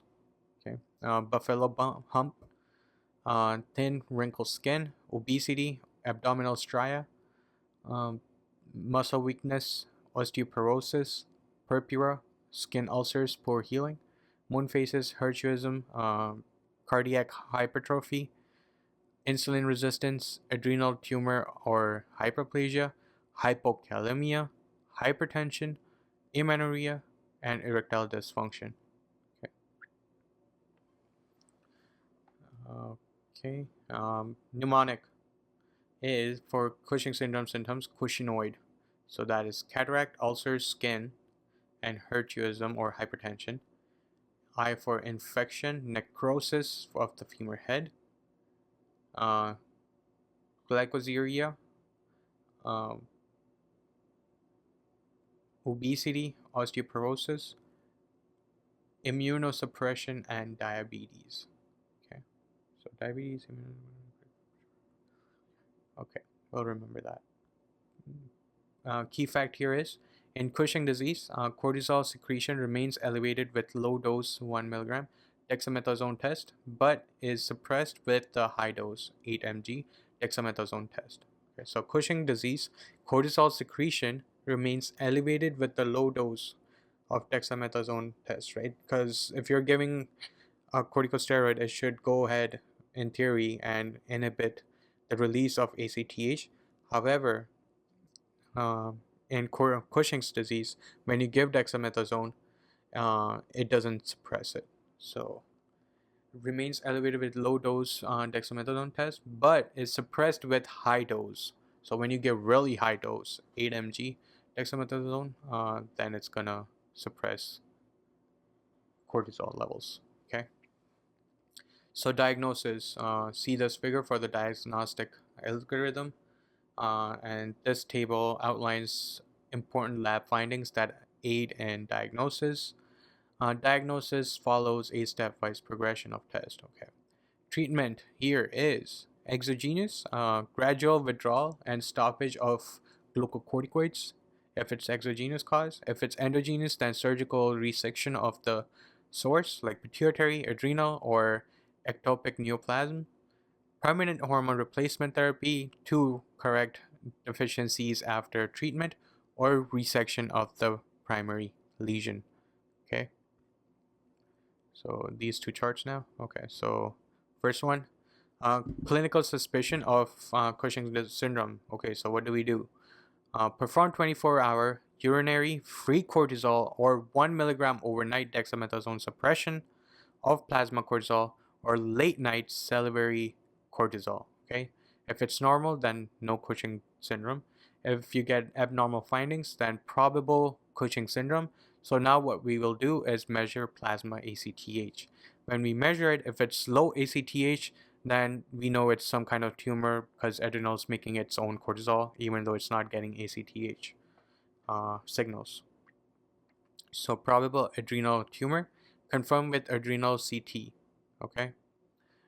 If ACTH is high or normal, then it's secondary cause, right? It's not because of the uh, adrenals. So ACTH dependent Cushing syndrome. So MRI of the pituitary you will do. If it is more than 6 mm adenoma, then it is Cushing disease. If there is no adenoma, um, or less than 6 mm lesion, then petrosal sinus sampling with cortisol releasing hormone. Okay. If central peripheral ACTH gradient is positive, then Cushing disease, and if no central peripheral ACTH gradient, then ectopic ACTH dependent Cushing syndrome. Okay. So petrosal sinus sampling with CRH. I need to look into that. Give me a second. Petrosal sinus sampling, also known as inferior petrosal sinus sampling, IPSS, is a medical procedure used to diagnose conditions related to the pituitary gland. It's primarily employed in cases where there is suspicion of excessive production of certain hormones, such as adrenocorticotropic hormone, ACTH, which can lead to conditions like Cushing syndrome. During the procedure, a catheter is inserted into the veins in the groin or neck and threaded up to the inferior petrosal sinus, a vein located near the base of the brain.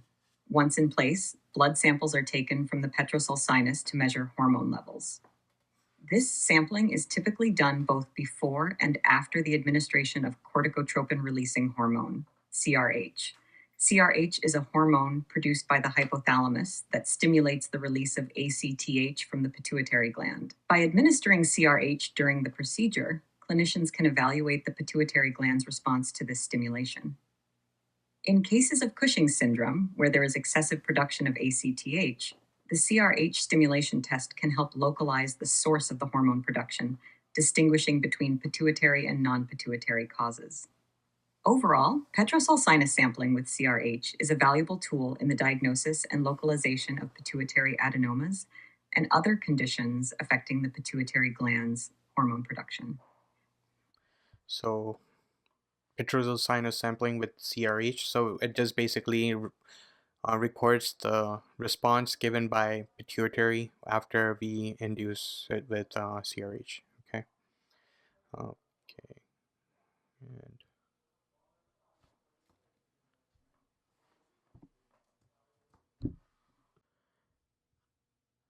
let me close this. Okay. Lab findings in Cushing syndrome. Cushing disease, exogenous steroid use, ectopic ACTH secretion, adrenal cortisol hypersecretion. We went through this, yes. Okay, and so after you do 24-hour, okay, so let's go through this. So for Cushing's disease, the 24-hour urinary cortisol is going to be increased because that is what it is, right? Pituitary hypersecretion. Okay, so that's because of pituitary hypersecretion, Cushing disease. Okay. You'll have increase in cortisol. Salivary cortisol is going to be increased. ACTH is going to be increased. Dexamethasone suppression test, morning cortisol level. In low dose, it's going to be increased, but when you give 8 mg or high dose of dexamethasone, it's going to suppress the cortisol level. In exogenous steroid use, you will have increase in cortisol, 24-hour urinary free cortisol.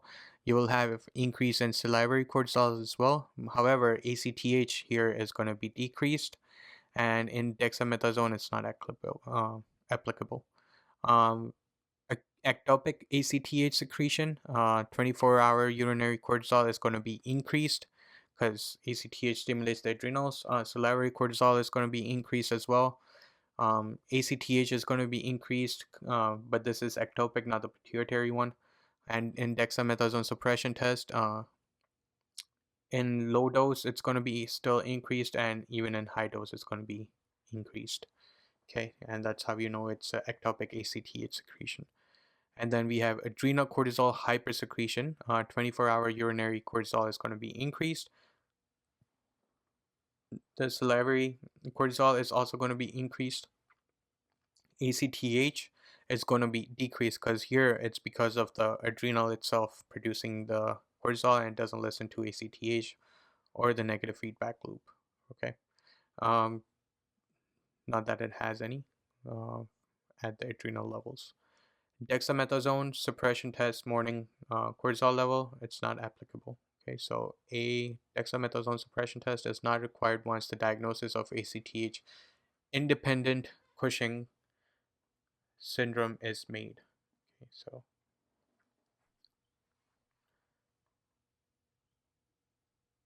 right, so here we know it's independent of ACTH, right? So then we don't do the dexamethasone test. Okay, hyperaldosteronism. Hyperaldosteronism results from excessive secretion of aldosterone from the zona glomerulosa of the adrenal cortex. It is usually caused by bilateral adrenal cortical hyperplasia, but can also result from unilateral adrenal adenoma, which is called the Cone syndrome. Okay, so Cone syndrome is for hyperaldosteronism. Again, hyperaldosteronism results from the excessive secretion of aldosterone from the zona glomerulosa of the adrenal cortex. It is usually caused by bilateral adrenocortical hyperplasia, 60 to 70%. Okay, bilateral adrenocortical hyperplasia, but can also result from unilateral adrenal adenoma, okay, which is called the Cone syndrome. History and physical examination presents with hypertension, headache, polyuria, muscle weakness caused by hypokalemia, and constipation, paralytic ileus, particularly if hypokalemia.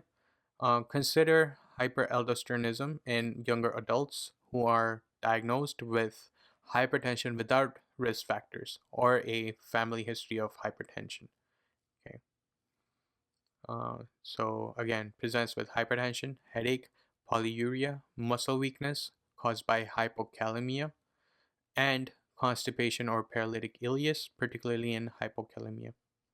Diagnosis here, lab tests can confirm primary hyperaldosteronism with increased urinary aldosterone after oral sodium loading, or saline or saline infusion test, that is failure to suppress aldosterone secretion.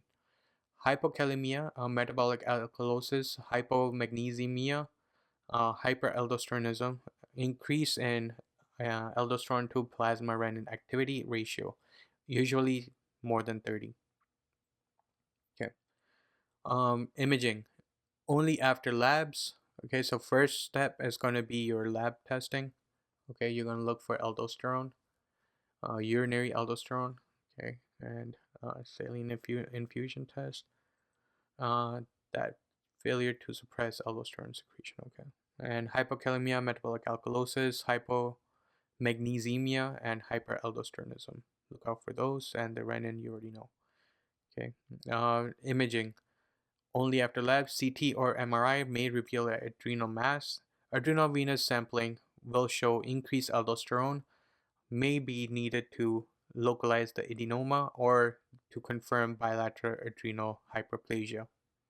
Question: an asymptomatic 36-year-old woman presents with a 2 centimeter thyroid mass.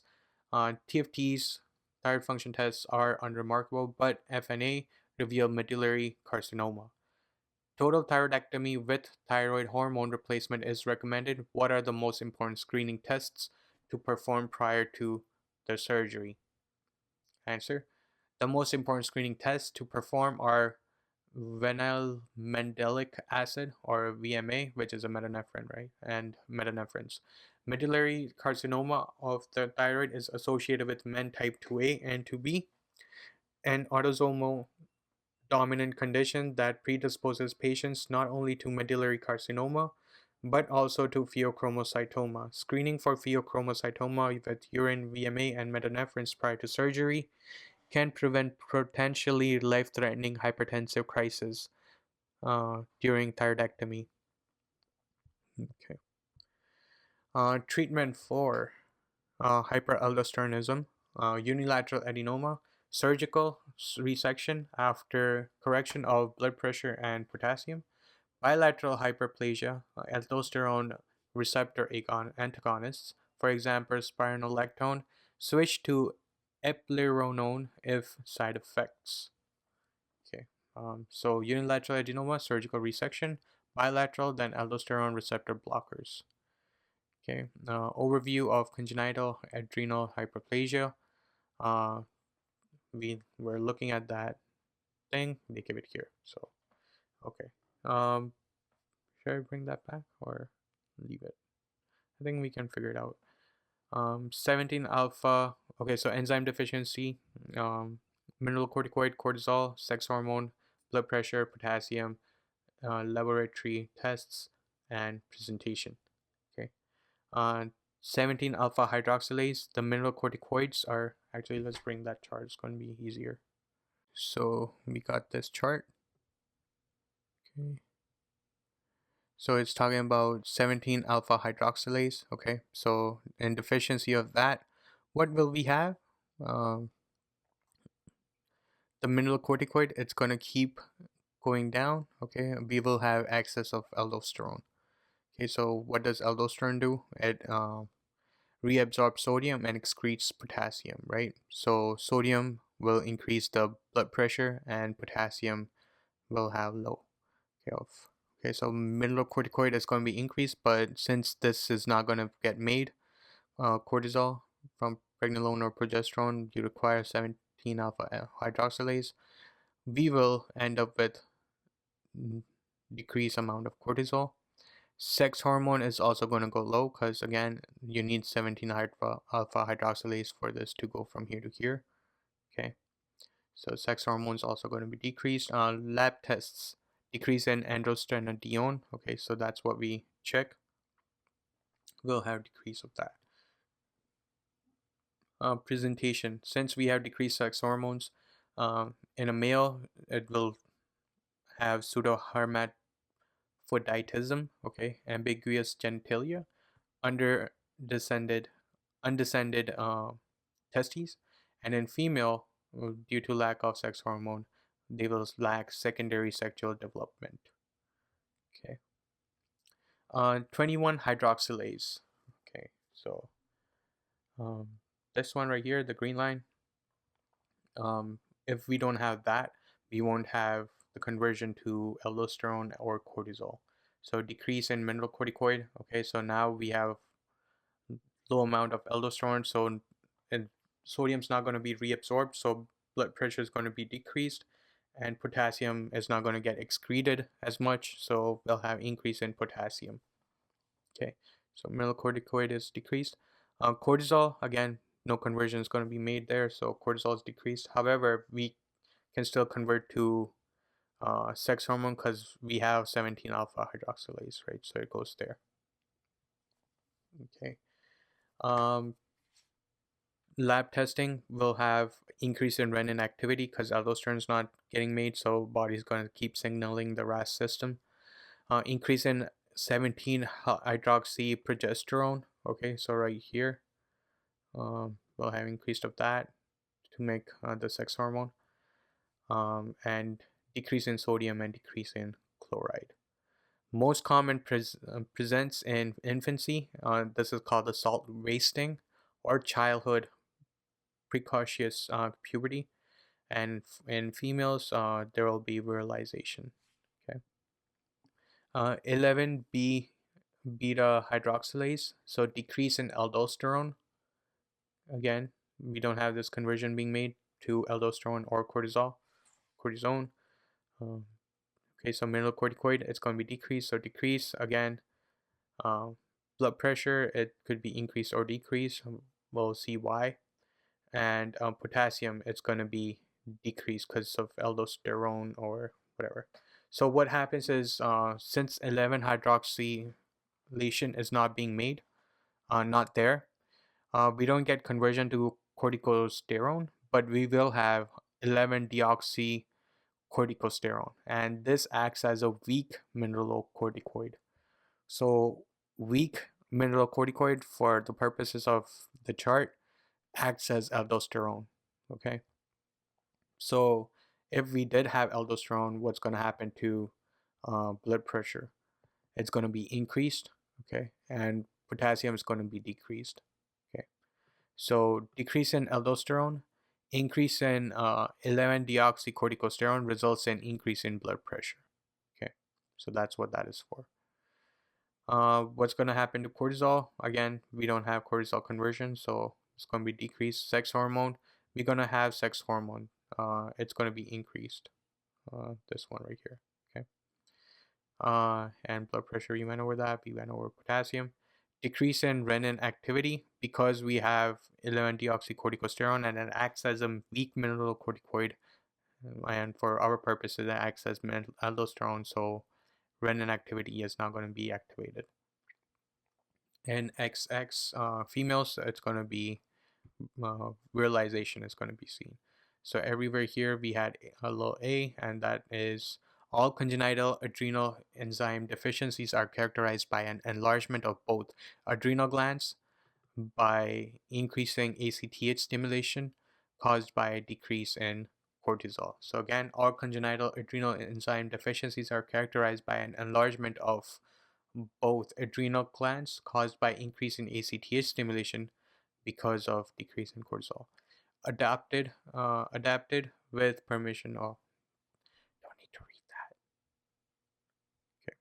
Another one was where if anything starts with the number 1, it causes virilization, right? Or was it anything that ends with the number 1, it causes virilization? Okay. So 21 or 11. And if it starts with 1, it increases blood pressure. Okay, so 17, it starts with 1, so it increases blood pressure. 11, it starts with 1, increases blood pressure. Okay. Mnemonic for CAH. If the deficient enzyme begins with 1, oh, there you go. Like in 11 and 17, mineralocorticoid activity is high. If it ends with 1 and 21, adrenaline activity is high. Okay, so right, so 21 and 11 makes sense. Cool. Key fact here is congenital aromatase deficiency will present similarly to CAH, that's congenital adrenal hyperplasia. Okay, so it's gonna aromatase deficiency will present similarly to CAH in female newborns with external virilization and ambiguous external genitalia. However, the patient will have no electrolyte or blood pressure abnormalities. Okay. So, congenital adrenal hyperplasia refers to genetic enzyme defects that impair cortisol synthesis. Okay. Uh,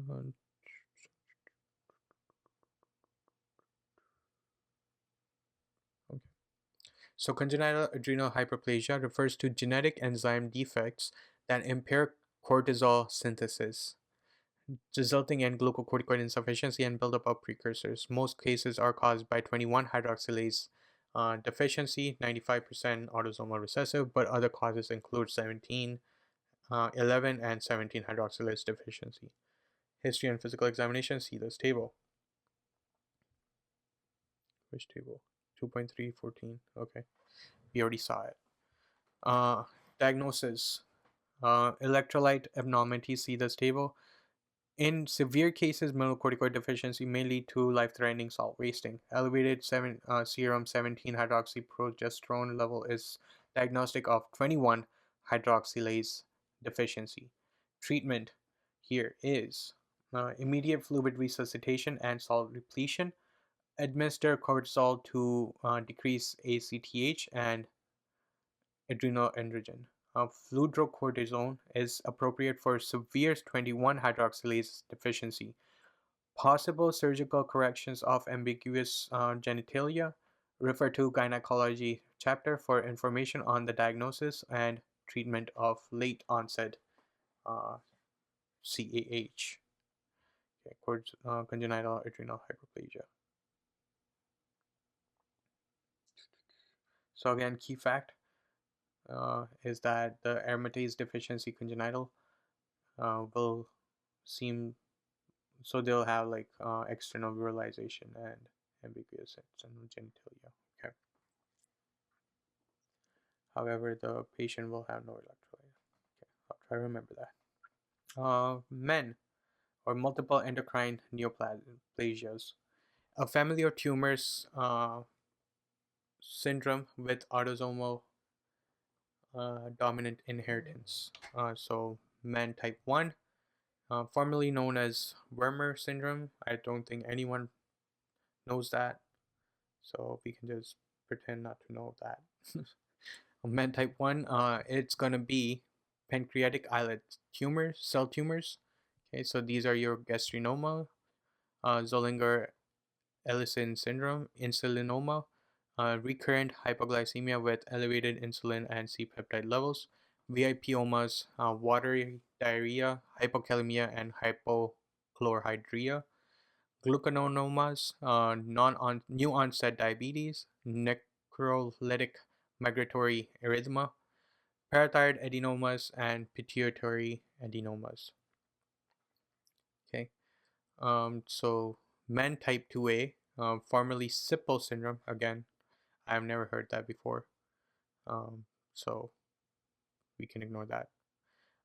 Men type 2A, it's medullary carcinoma of the thyroid, Pheochromocytoma, parathyroid hyperplasia adenomas, parathyroid hyperplasia adenomas, caused by mutation in the RET proto-oncogene. That is important to remember, that it is RET, R-E-T, proto-oncogene that causes men 2A. Okay. Then men type 2B, it's formerly not known as anything. So men type 2B, medullary carcinoma of the thyroid, pheochromocytoma oral, and intestinal ganglioneuromatosis or mucosal neuromas. Okay, marfanoid habitus, caused by mutation in the RET proto-oncogenes. Okay, and this is the famous diagram. Okay, so the way I remember this is I draw. I'll draw. I only have it like, you know, 3 parts. This part and this part. Okay, and that's how I remember it. So pituitary, pancreas goes here, and then parathyroid goes to the second part, and that's 2A, right? Thyroid and pheochromocytoma, and then we have 2B where we have thyroid, pancreas, and this, which is green, right? So the only one by itself is mucosal neuromas and uh, pituitary and pancreas in men 1A or type 1, right? I'm going to trail off now. All right, so that's it. Um, Epidemia already updated. I posted a video for that, so go ahead and check that out. And that's it. See you in the next one.